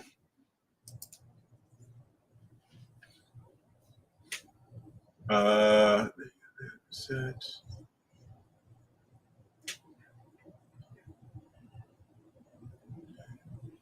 don't know what that means. Okay. Mr. Orange, just do me a favor, clarify that a little bit because not understood. Do you, as far as cleanup, what are the facts, and do you agree about the amount of stuff being sent up as it is irreversible? Yeah. Well, we'll clarify that. And we'll move on. Yeah. For one, yeah, yeah, we know that. Listen, I think everybody, at least in the room, has seen the picture of the Earth with the orbiting space Yeah. junk ring. Space We junk. now we Yeah. now have a Saturn ring, but it's Saturn ring of junk, and you know, and it's pretty bad. There it is. There you go. There it is. There it is. Pretty ugly, man. You can't It even is. see the land masses anymore on the planet. It's absolutely insane. Out of control. And you know what? And if there is, you know, other intelligent life out there and came by our planet, they would probably call us, you know, the junkyard. Yeah, they give us a ticket. Yeah, they would give us a tip for littering. They give us a ticket, man. For littering, you know. Littering and probably loitering too. But yeah, that too. Maybe like, yeah, this okay. Hitchhiker's Guide to the Galaxy, definitely. All right, we're gonna, you know, put a highway through this one because they're just littering. Oh, Phil, you know, the likelihood of them hitting each other is not as great as some things falling out of orbit, and that's happened a couple times already. So happens all the time. Yeah, things just fall in the stuff is falling all the time. The sky's falling. I like China's response. Well, we know it's going to come down, but we don't know where. Just let it go. It's fine. All right. Well, China and Russia have got most of the land mass, so I've got my odds are it's going to hit them. Well, the odds are it'll probably hit an ocean and start a tsunami That's somewhere. What I'm saying. So you know, that's what I'm saying. It'll end up in the ocean. I can remember looking back into a book where a meteorite actually came through a roof of a house, hit a lady who was obese, and they showed you this big bruise on her abdomen where this meteorite just literally crashed through the roof, and they showed a hole in the roof. And you're thinking, what are the chances of that happening? Did she survive? Oh yeah, she survived. It wasn't a big meteorite, but I mean, just it's like this is like back in like the late 60s, early 70s. They had this photograph of this lady, man, in this hospital room. This big old bruise. And can you imagine you're walking to an emergency going, okay, man, what happened? Well, you're not going to believe this, but I had a meteorite just came through the roof and it just nailed me. Wow. There you go. There's something for you. There you go. Stony or iron nickel? I can't Not see. sure. I think it's iron nickel. It's really heavy. But my uncle found this, and he actually it's part of a rock and a meteorite, and it's like he had it sliced in the back and sent it to one of the meteorite men, and he said it was a meteorite. So I don't know. It's pretty big though. If there's a real meteorite, this is worth some money. But yeah. Oh, there it is. Yeah, it was in Alabama. That was it. So you guys are showing your age as well as I am, man, because you remember that photograph. Yeah. Oh, geez. She's from Greenbow, Alabama. Mm-hmm.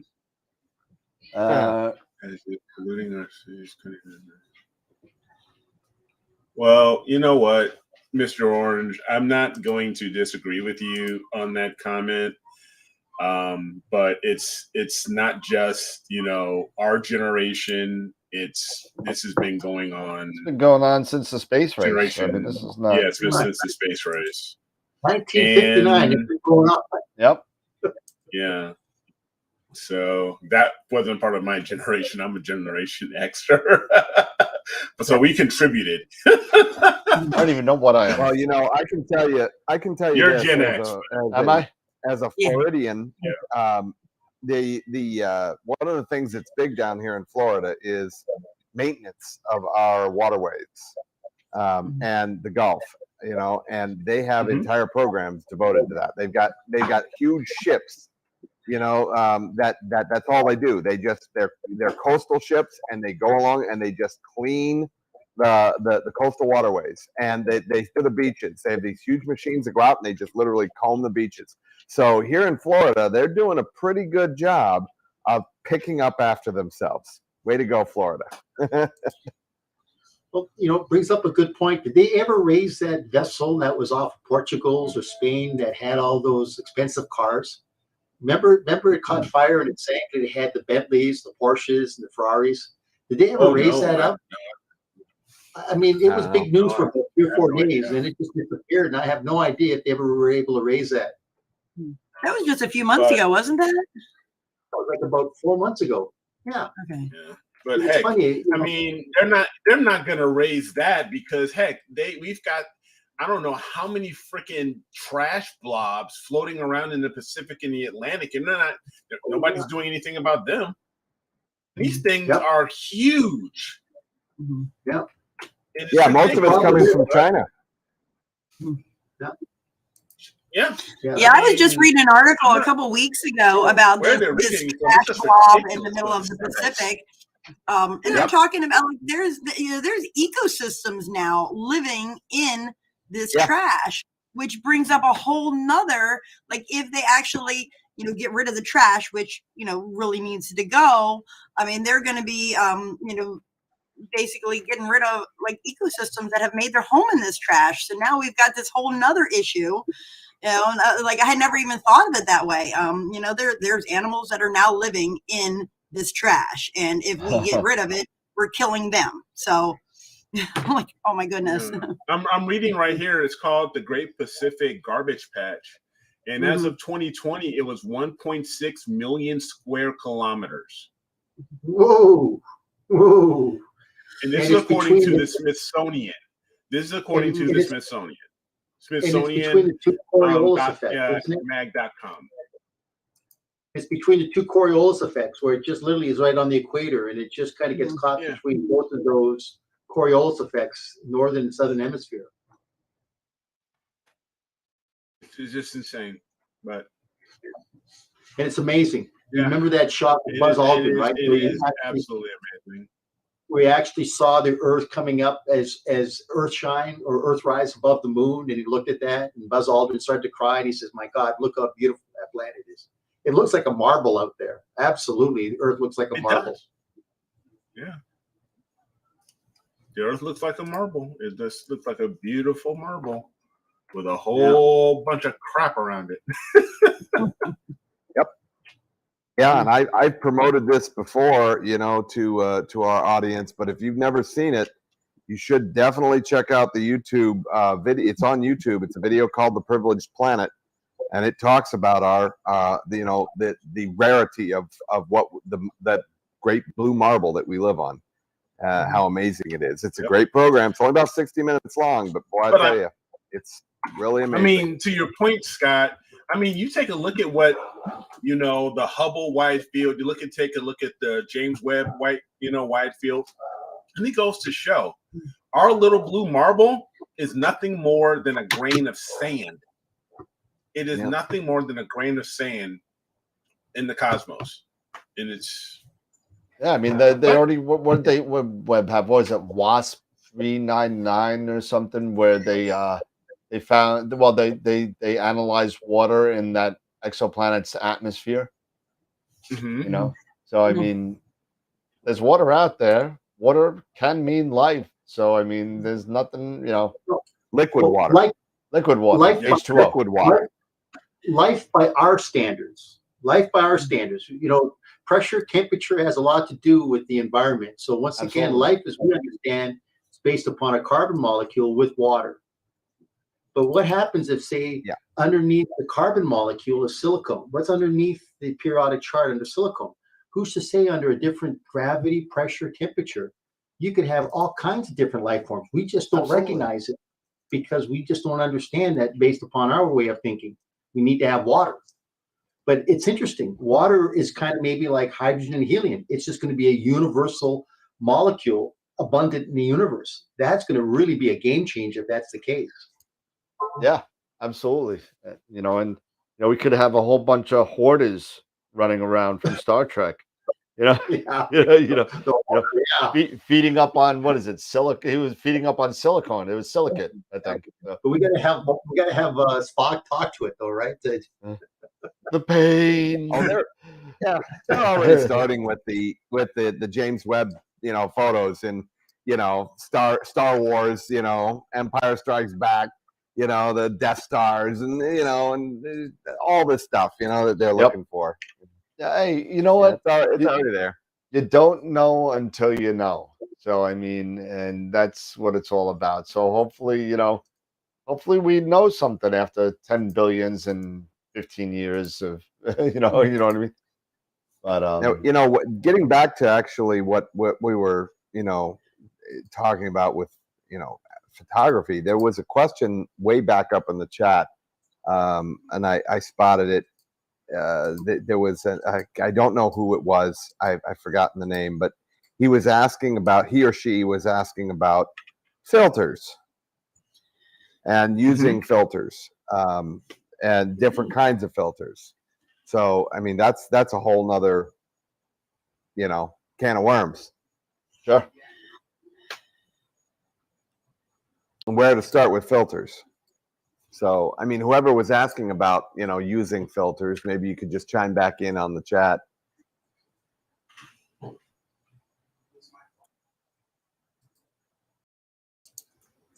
Huh. I'm Yeah. sorry. Wall. Yeah, Yeah. and by the way, Sean, I'm sorry, I don't have any nacho cheese tonight. My apologies. No shirt stains tonight. Yeah, Dave. But I might have exactly. something very The special biggest for you, sir. the biggest issue that we have is right now, is distance and traveling that distance in a reasonable amount of time, not generational.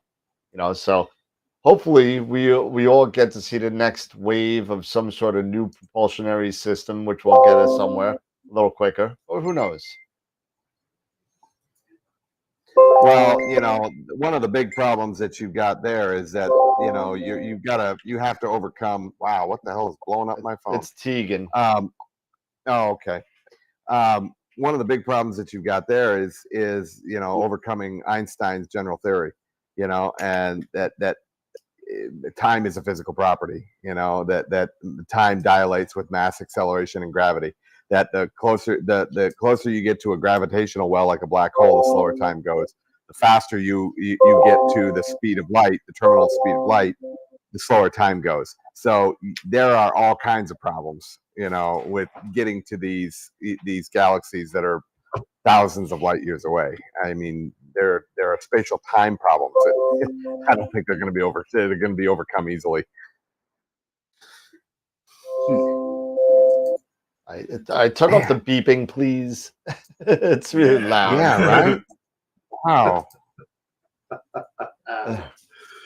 But yeah, but yeah, that was an interesting off-topic thing. But hey, that's that's the world we live in right now with the stuff with James Webb and seeing different things and different wavelengths, and it's really really cool, and it's an exciting time.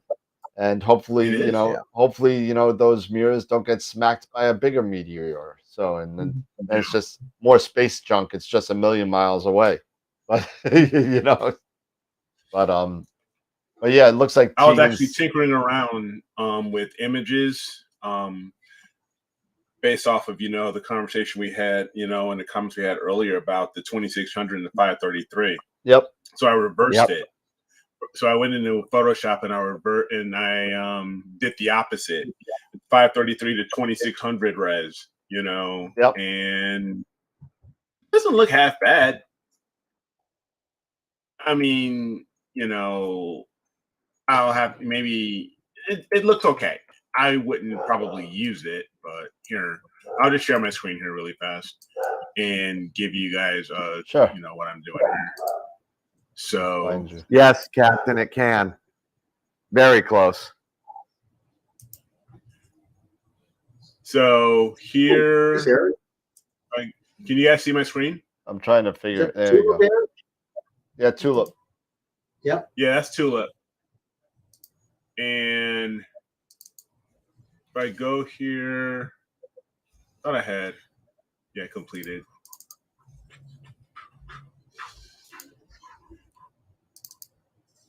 Okay, so here is the 533 version. This was my finished version. with the 533, square there. Yep. And if I did like that, it does stretch it, of course, but it still doesn't look. Well, you too can bad. you can resample it to fit. Yeah. So, what do you mean by resample? What do you mean resample? Well, so wait, you took the 2600 and did what to it?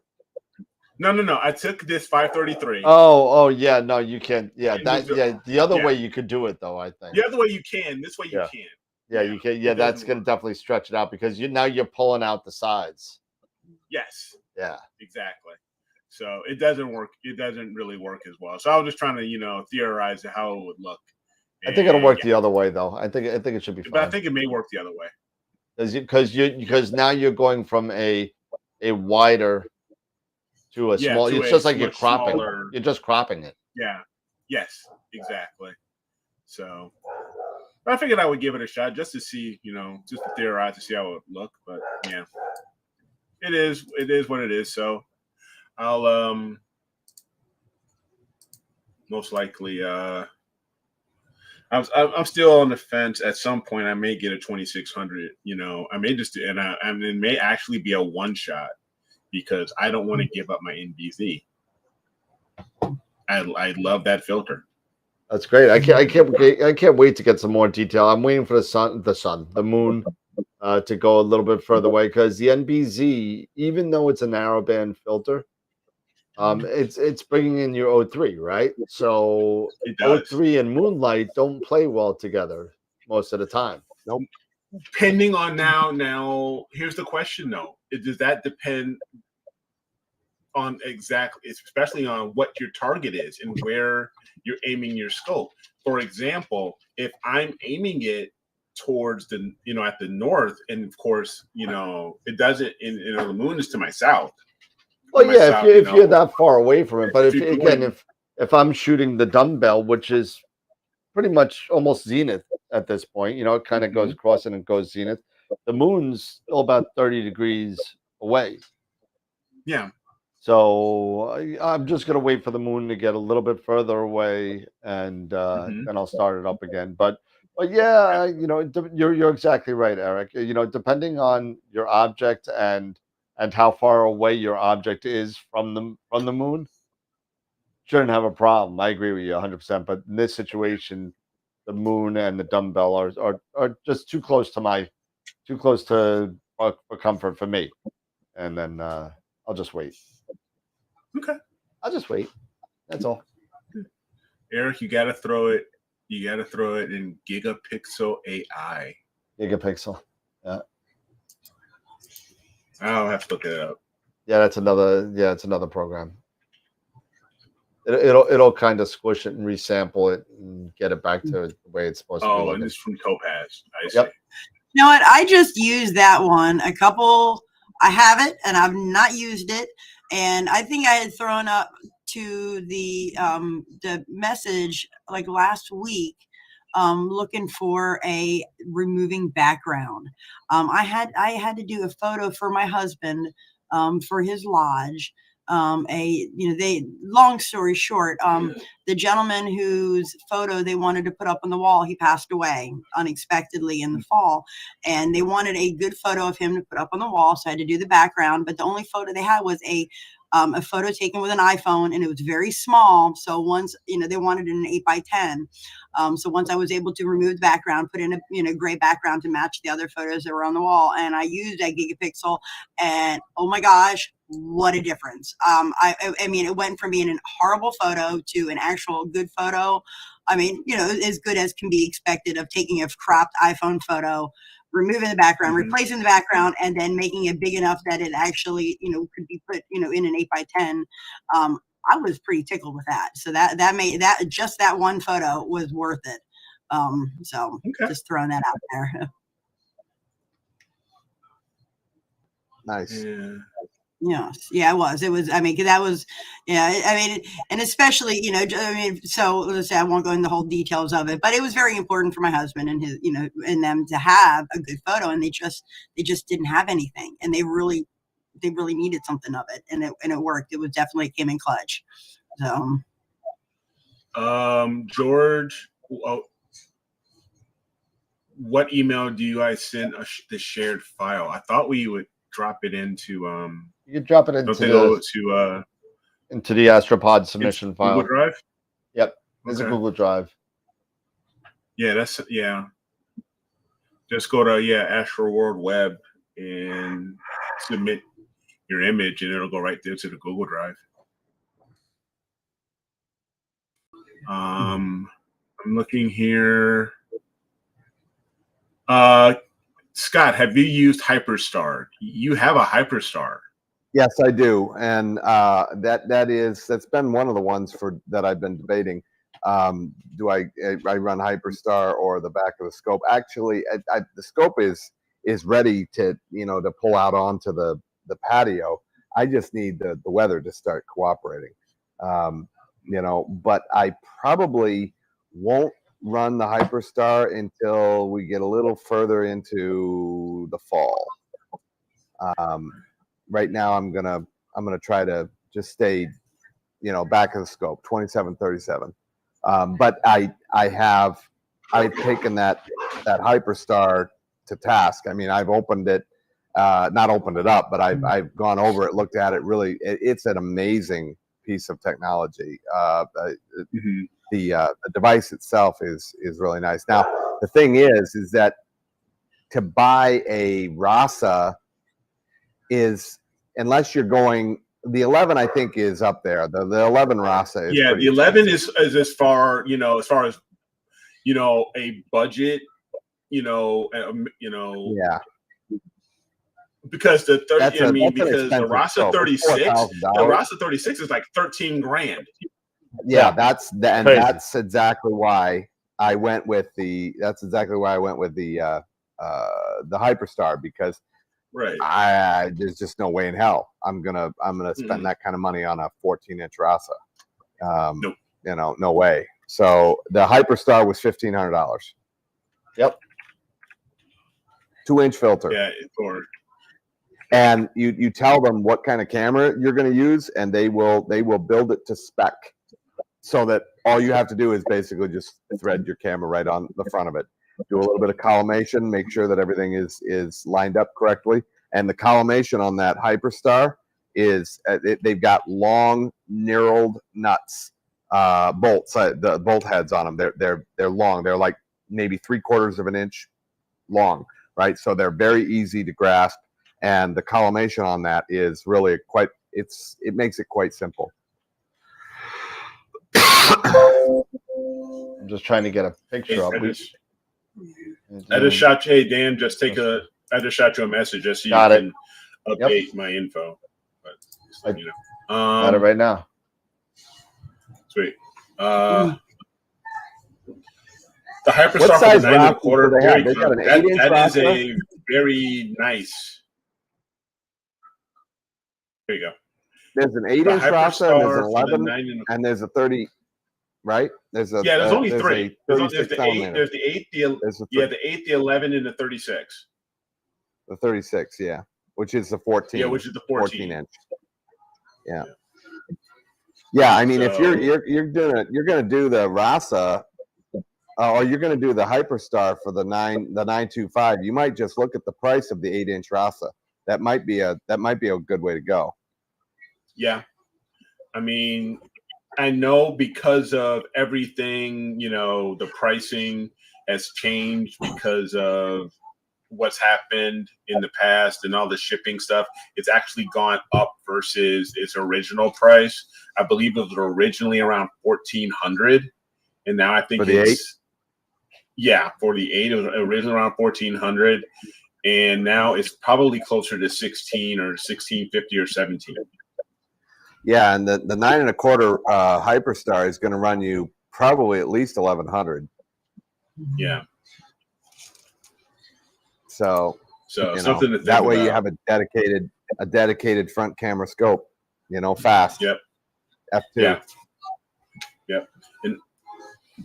And that's one reason why I decided to stick with after I got stick with the 8-inch edge versus going to 9 1/4.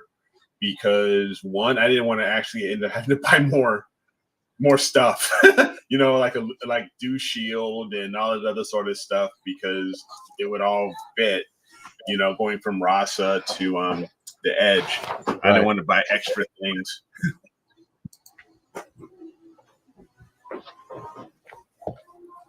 Okay. Rasa 8 Yeah. new for 1,500. 1,500. So that's very, very similar to the Hyperstar cost. The Hyperstar is going to be a couple $100 less than that, but There it is. yeah, and Quiv 'cause has right a now- really good video on it. Yeah, because right now I'm looking at telescopes.net, Woodland Hills, and the Rasa now is selling for over $2,000. Yep. The 8? Yes, the 8 is now selling for Wow. over $2,000. Really gone up in price. I wonder what the Hyperstars are going for. It really jumped. Yeah. Well, if you're looking for a Hyperstar used, give me a call. I have 4 of them at the store of different sizes. So, Wow. So people buy these Hyperstars and realize that they're sometimes a little bit more difficult than what they're worth, and they end up selling it back to us and getting Rasa type scopes. And Really? yeah. What's the difficulty? Is it the collimation or what? It depends on the user. I mean, I've heard a little bit of everything. 1, I'm too lazy. I'm never going to use it. 2 is, collimation's a pain in the butt. 3 is I'm scared that I'm going to break my secondary.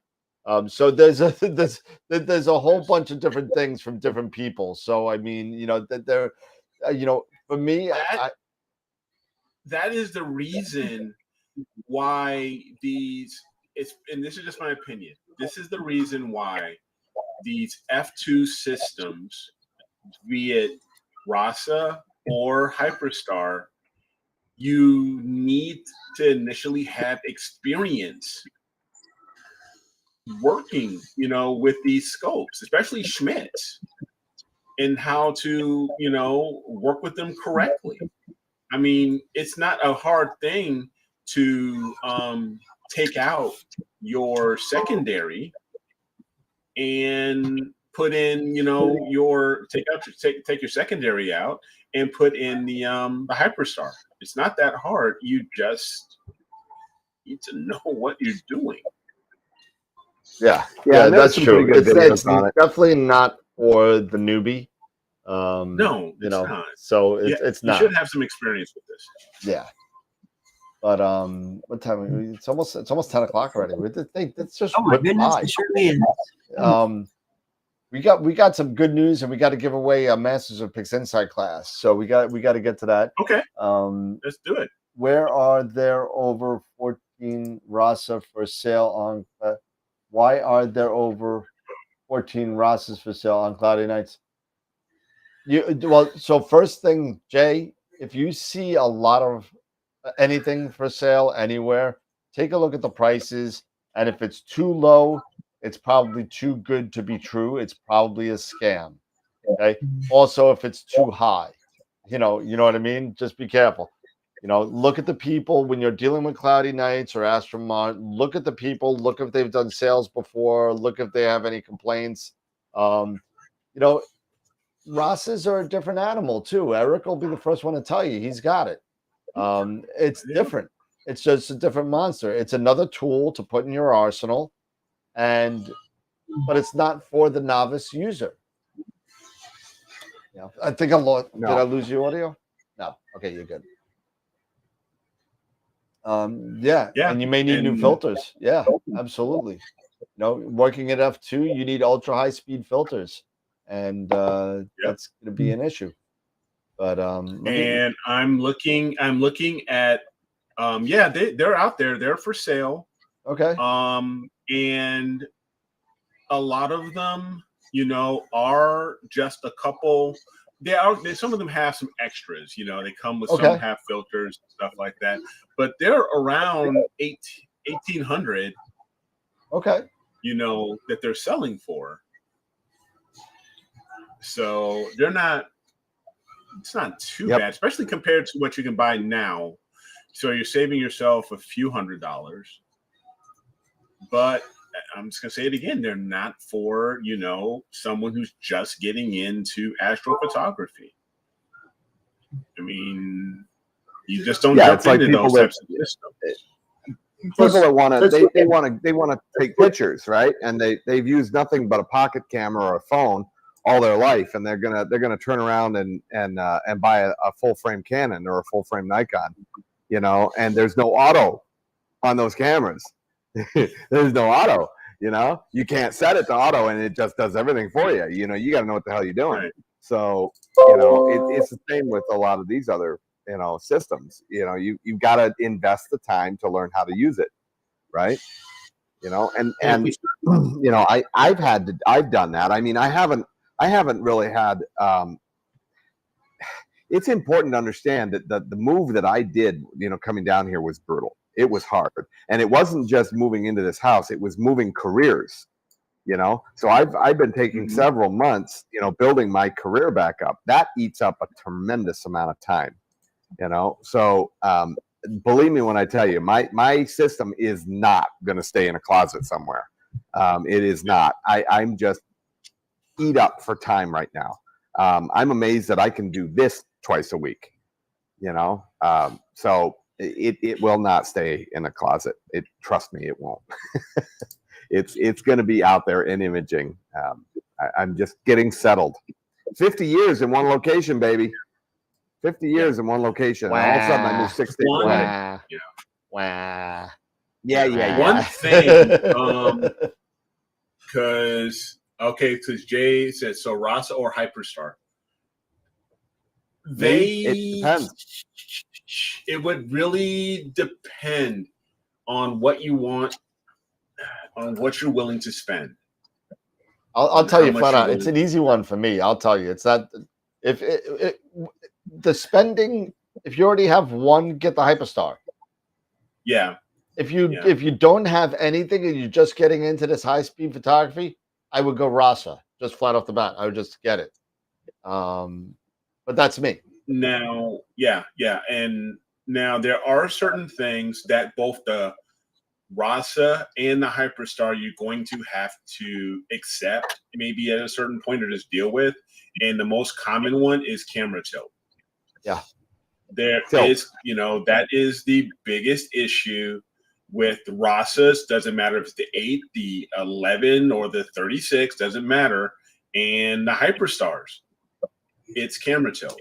And, you know, that's one thing you are, you know, it's going to be either you accept it, you know, or you spend a crazy amount of time, you know, and drive yourself insane with CCD inspector and everything else to try to figure out where that tilt is coming from. Is it coming from the, you know, because of the camera and how you've threaded the camera on, or is it more slight mirror tilt because on how you've, you know, threaded on the mirror on the Hyperstar, stuff like that. One other thing is that you can do it, but it's not necessarily recommended. I haven't even found a good video on how to do it. Is collimating a Rasa. They even say, you know, so Celestron recommends not doing it yourself. You know, if you really need to, you can send it to, you know, Celestron. But the problem with that is, you know, if you send it to them and then it comes back and it's moving around, it's probably going to get knocked out of collimation to a certain extent. So it's just those things that you'll just have to, you know, those couple, you know, cons or, you know, things you have to accept with using these two types of systems. Not for nothing, but you know, when it comes to things like that moving, you know, machining tolerances are not necessarily in an industry standard. You know, you're going to have a little bit of slop, a little bit of give and take, you know, in the pitch and the angle, you know, of the threads that go into either from the bolt into a receiver, right, and vice versa. Yep. Very rarely do you see a 99% perfect fit. You know, that's usually in very, very high precision machining, very high. So that's where things like blue thread locker come in, you know, and using just very carefully, just a dot of blue thread locker on your bolts for your collimation. That will help to prevent them from moving. You know, don't use the red, just use the blue. The blue, you can fudge it around a little bit, but it'll hold. It won't be subject to vibration. Yeah, and Wade makes a good point. And if you haven't seen this tilt corrector called the Octopi, if you haven't seen it, look it up. It's pretty cool. I wish I saw that before I bought the Gerd Newman, because I would have spent the extra money on the Octopi. But that was something more new to me. I just never really had to deal with tilt until recently.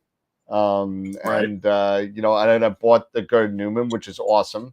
But you know, the Octopi definitely adds another level of craziness. Is the Octopi still out? Are they still manufacturing the Octopi? As far as I know, they are. Okay. Yeah, Cap. I would be careful with the Teflon plumber's tape. That stuff can fragment, and you don't want pieces of that getting down onto your mirror. If you put your thread locker on and just let it dry ever so carefully, and then thread it in, you know, you don't want to put so much on that it drips out of your threads. Okay, then you're using way too much. Okay, one dot, that's all you need. Yeah, so the Octopi for the 8 is $750. For the 11, it's $1,100. so wow.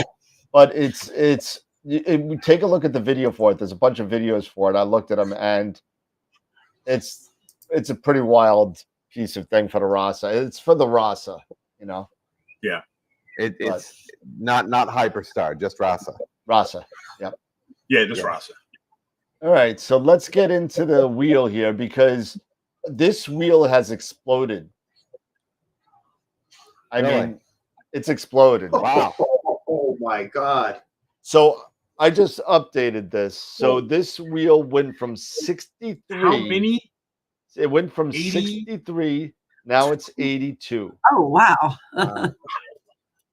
So we got a lot of new. I think a lot of stuff that Eric did on Facebook, and Tom did, and what I did on YouTube. I think for the Ecclesi. Yeah, so I think we're getting a lot more members. So we actually gained also about 20 or so subscribers over the past 2 weeks. So which was nice. So this is again for the Masters of Pixinsight giveaway. And for those of you that don't know Masters of Pixinsight, this is the website, mastersofpixinsight.com. And their next workshop, which I'm super excited for, I want to go to this one, is the weighted batch pre-processing script deep dive. So George, who, you know, you may get a little bit out of this if you're having problems with your flats. You know, he was discussing before I believe it was George that was talking about sometimes it works, sometimes it doesn't. So this is this Tuesday, July 19th.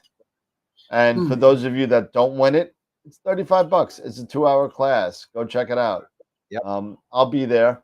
I hope so. That's also Global Star Party 100. So I'll be there as well. So I'll be bouncing back and forth.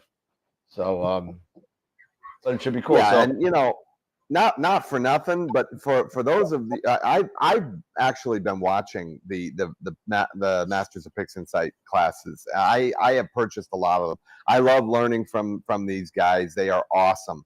If you've got a couple extra $100 you don't know what to do with, seriously, go in and purchase all of their classes. It's not cheap, and you can keep them forever. Yep.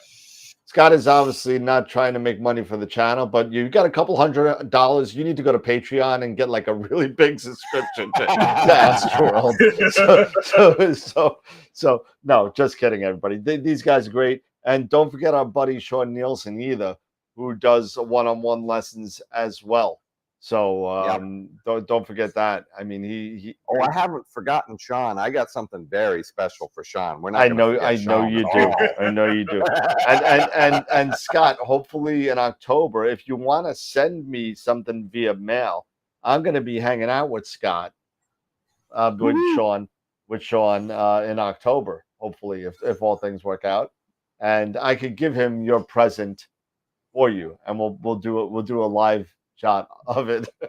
so so so that being said, so this is for the wheel. Here we go. Let's go. Masters of Pixinsight.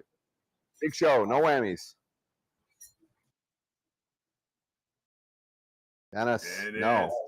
John. John Gambale, one of our black hole members, if I'm not correct. Way to go, John. So John G wins the Masters of John G. Pixinsight class. So congratulations to John. Let's see. Let's get back to the 5-up. There we go. Just wait, Wade. Just wait. Just wait. I got it. I got it loaded up. It's in the chute and ready to go. Oh my goodness. I'm so scared. I don't even know what's in it. So I did get some good news today. I did some work, and so now You did some work. I'm always doing work. Come on. So now AstroWorld is an Explore Alliance Yay. affiliate. Wow, that's awesome. And an Explore Alliance member. So Yay. so thank you for the guys on. over at Explore Scientific, and and Scott Roberts over there for allowing us to enter this great organization. So thank you so much for that. We're gonna be we'll get information about the Explore Alliance will be on the website on our sponsors page. So that's pretty cool. Awesome Pretty cool. sauce. Yeah. So Very cool. yeah. So that being said, I mean we're over 10 o'clock. We've got 2 hours in. Dennis, I'm already signed up for that class on Tuesday. It should be great. Yeah. Go to the class. You won the raffle. You won the giveaway. You don't have to use it for this class. You can use it for whatever class you want. You'll get an email from John. You'll get an email from Pete Perula and myself, and he'll set you up for whatever class that you want to do. So pretty cool. And I think you only have another week to use that 15% off coupon for a Red First Contact, the polymer cleaning solution from Photonic Cleaning Technologies. So you only got a couple days left. So if you didn't pull the trigger yet, pull the trigger on it. Pull it. It's definitely worth it. It's worth it. And one thing I will recommend saying that is, speaking of that, is if you do have 2-inch filters, mounted filters, get O-rings, and you want to get usually they're the 44 millimeter. Okay. Good to know. 44 millimeter diameter, which will fit, around your the interior of your the collar of your filter. But you also, just like in the demonstration, you want to coat this first. You want to get this, with the little nail polish brush. You want to get these filter rings coated first, and then let that dry. Then put that on, the coated side onto your filter, onto the the glass, onto the glass. Then you can go ahead and with the piper, spread more in there and drop more in there, and then just let it sit for an hour or so, and then you can get the peel tabs, which are really easy to use. You get a peel tab, maybe just get a half of one, and then rip it right on off. And the O-ring will come along with the polymer, and you are good to go. Nice. It's really easy to use. Really easy to use. And if you goof, you can just add a little more, or if you make a mistake, and I have done this with a little bit of cleanup, all it takes is, you know, a little bit of water to clean up, and then you just try again, try it, and try again. Nice. And So it's been some good stuff. yeah. So just for GSP 100, which is, for those of you who don't know what GSP is, it's Global Star Party. It's a every Tuesday night, at least most Tuesday nights, Explore Scientific runs Global Star Party, and a whole bunch of scientists and astronomers and astrophotographers and even kids get on and do a presentation on Global Star Party. And this Tuesday is the 100th episode of Global Star Party. So that's Nice. pretty awesome. And somewhere in that schedule, Sean Nielsen and I are going to be tag teaming for the Global Star Party 100. So we're going to be hanging in there together. And we did it once before and we had a great time. So figured the 100th anniversary of Global Star Party, we could do it again. So it's going to be fun. Yeah, it's and gonna we be were fun. on, right, Dan? We What's were that? on together. I We think were on together. everybody here has been on it with the exception of Has Jesse. been on. Yep. That's what Jesse, yeah. Yep. Jesse just hasn't had shit. Don't worry, yet. Jesse's I coming. haven't. Jesse's gonna be coming on. Yeah, she's got her feet wet Yeah. now. She's the stage fright is over. The honeymoon is done. So, so I'll get it. Yep. End of the pool. it'd be cool. It's you know it's a lot of fun. We don't do it's just like the show. We don't do a lot of presentations. We talk about AstroWorld, what we do, and we get out. That's it. 15 minutes. It sounds fun. It sounds Yeah, fun. It sounds like you need it. Yeah. And I need a wingman because I'm no good by myself because nobody wants to listen to me. so that be, are you done? Did you guys talk about issues with the 533 flats yet? No, Tegan, we didn't. And we just saw your amoeba flat that you had again with the 533. He's got some crazy stuff going on. Eric, maybe you Really? can help. Yeah, maybe you could help him with that because I just told him to take That it. kind of sounds like me with the 294 mono and my crazy It looks H8 like the flats. same. It looks like the same thing. It really does. Really? Yeah. Interesting. If you take a look in the AstroWorld admin chat, he sent a picture with the 533 Okay. and the flat that he's on. It looks like the same or something similar to what you had. So maybe you could help him out because that is a mess of a flat. I don't know what the hell that is. It's like he draped a black curtain over Yeah, it. It's that's, pretty bad. Well, and it's probably not user error because Tegan's a vet. He definitely knows what he's doing. So Yeah. there's got to be something else going on there. Yeah, I told him to throw it out and get a QHY, but that's me. Dennis, have you?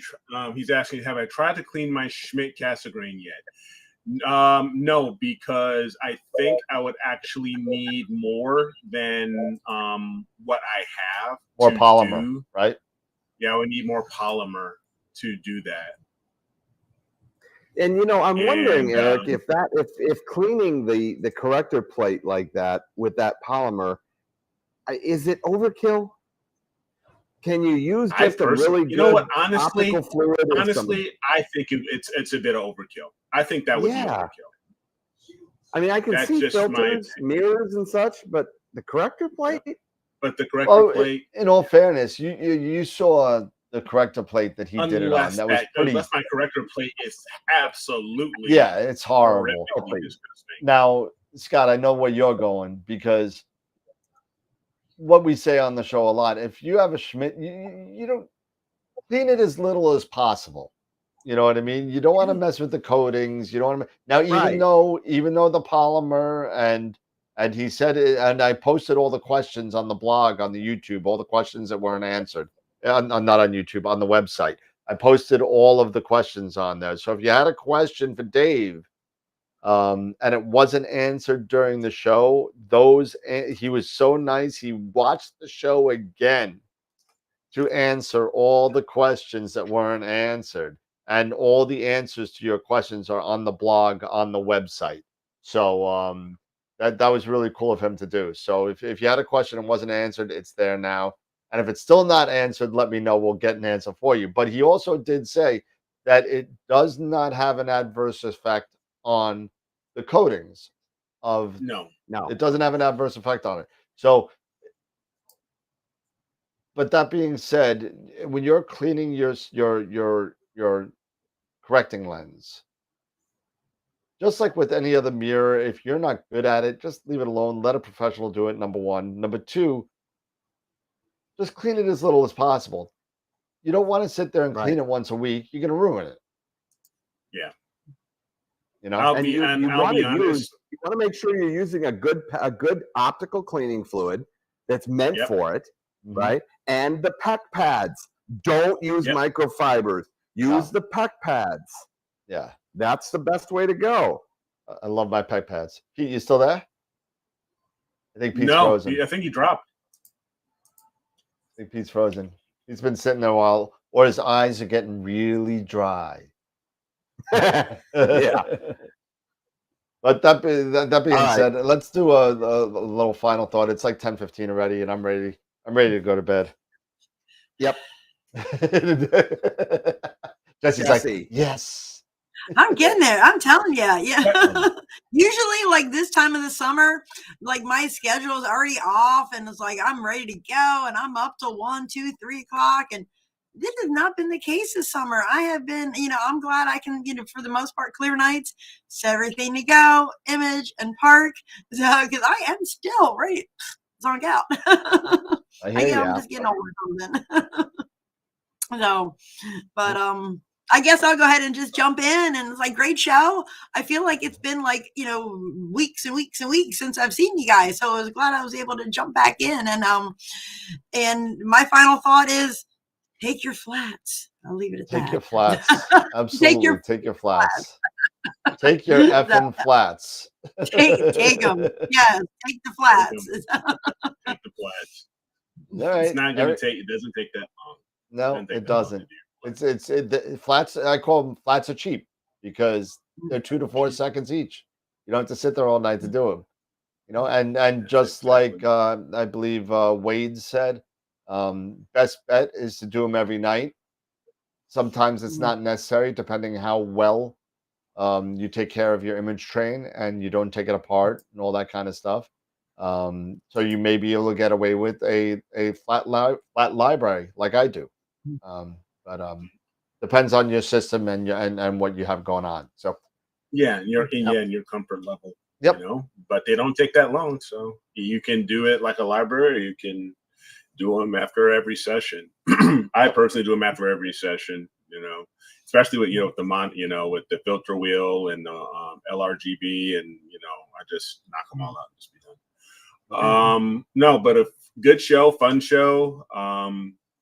It's I just love hanging out with everybody and answering these questions and just having a good old time. And so, everybody just have a great weekend. And if you've got a clear night this weekend, enjoy it. And just do some imaging. Scotty. Yep. Speaking of fun, that's your wife. Here you go, Sean. This is for you, buddy. What is this? What is that? That's awesome. Oh, that's nice. Oh man. I love you, man. You're the best. It's easy. Oh yeah. That's awesome. Oh my, Sean, where are you? You still there? I don't know. Yeah, he may still be, But geez. Yeah. Oh wow. All right. Well, Yeah. So if you want that, Sean, I'll send it to you. I would send it to him anyway. We'll put it in the blog. But yeah, so also I just want to say real quick, before we get offline, summer vacation for AstroWorld is coming up. So our end of this month, right? What's up? Yeah, the end of the month. So our last show before we go on break may or may not be the 27th, depending on if I'm on my way to Cherry Springs or not. Right. If I'm not leaving, we'll have a show.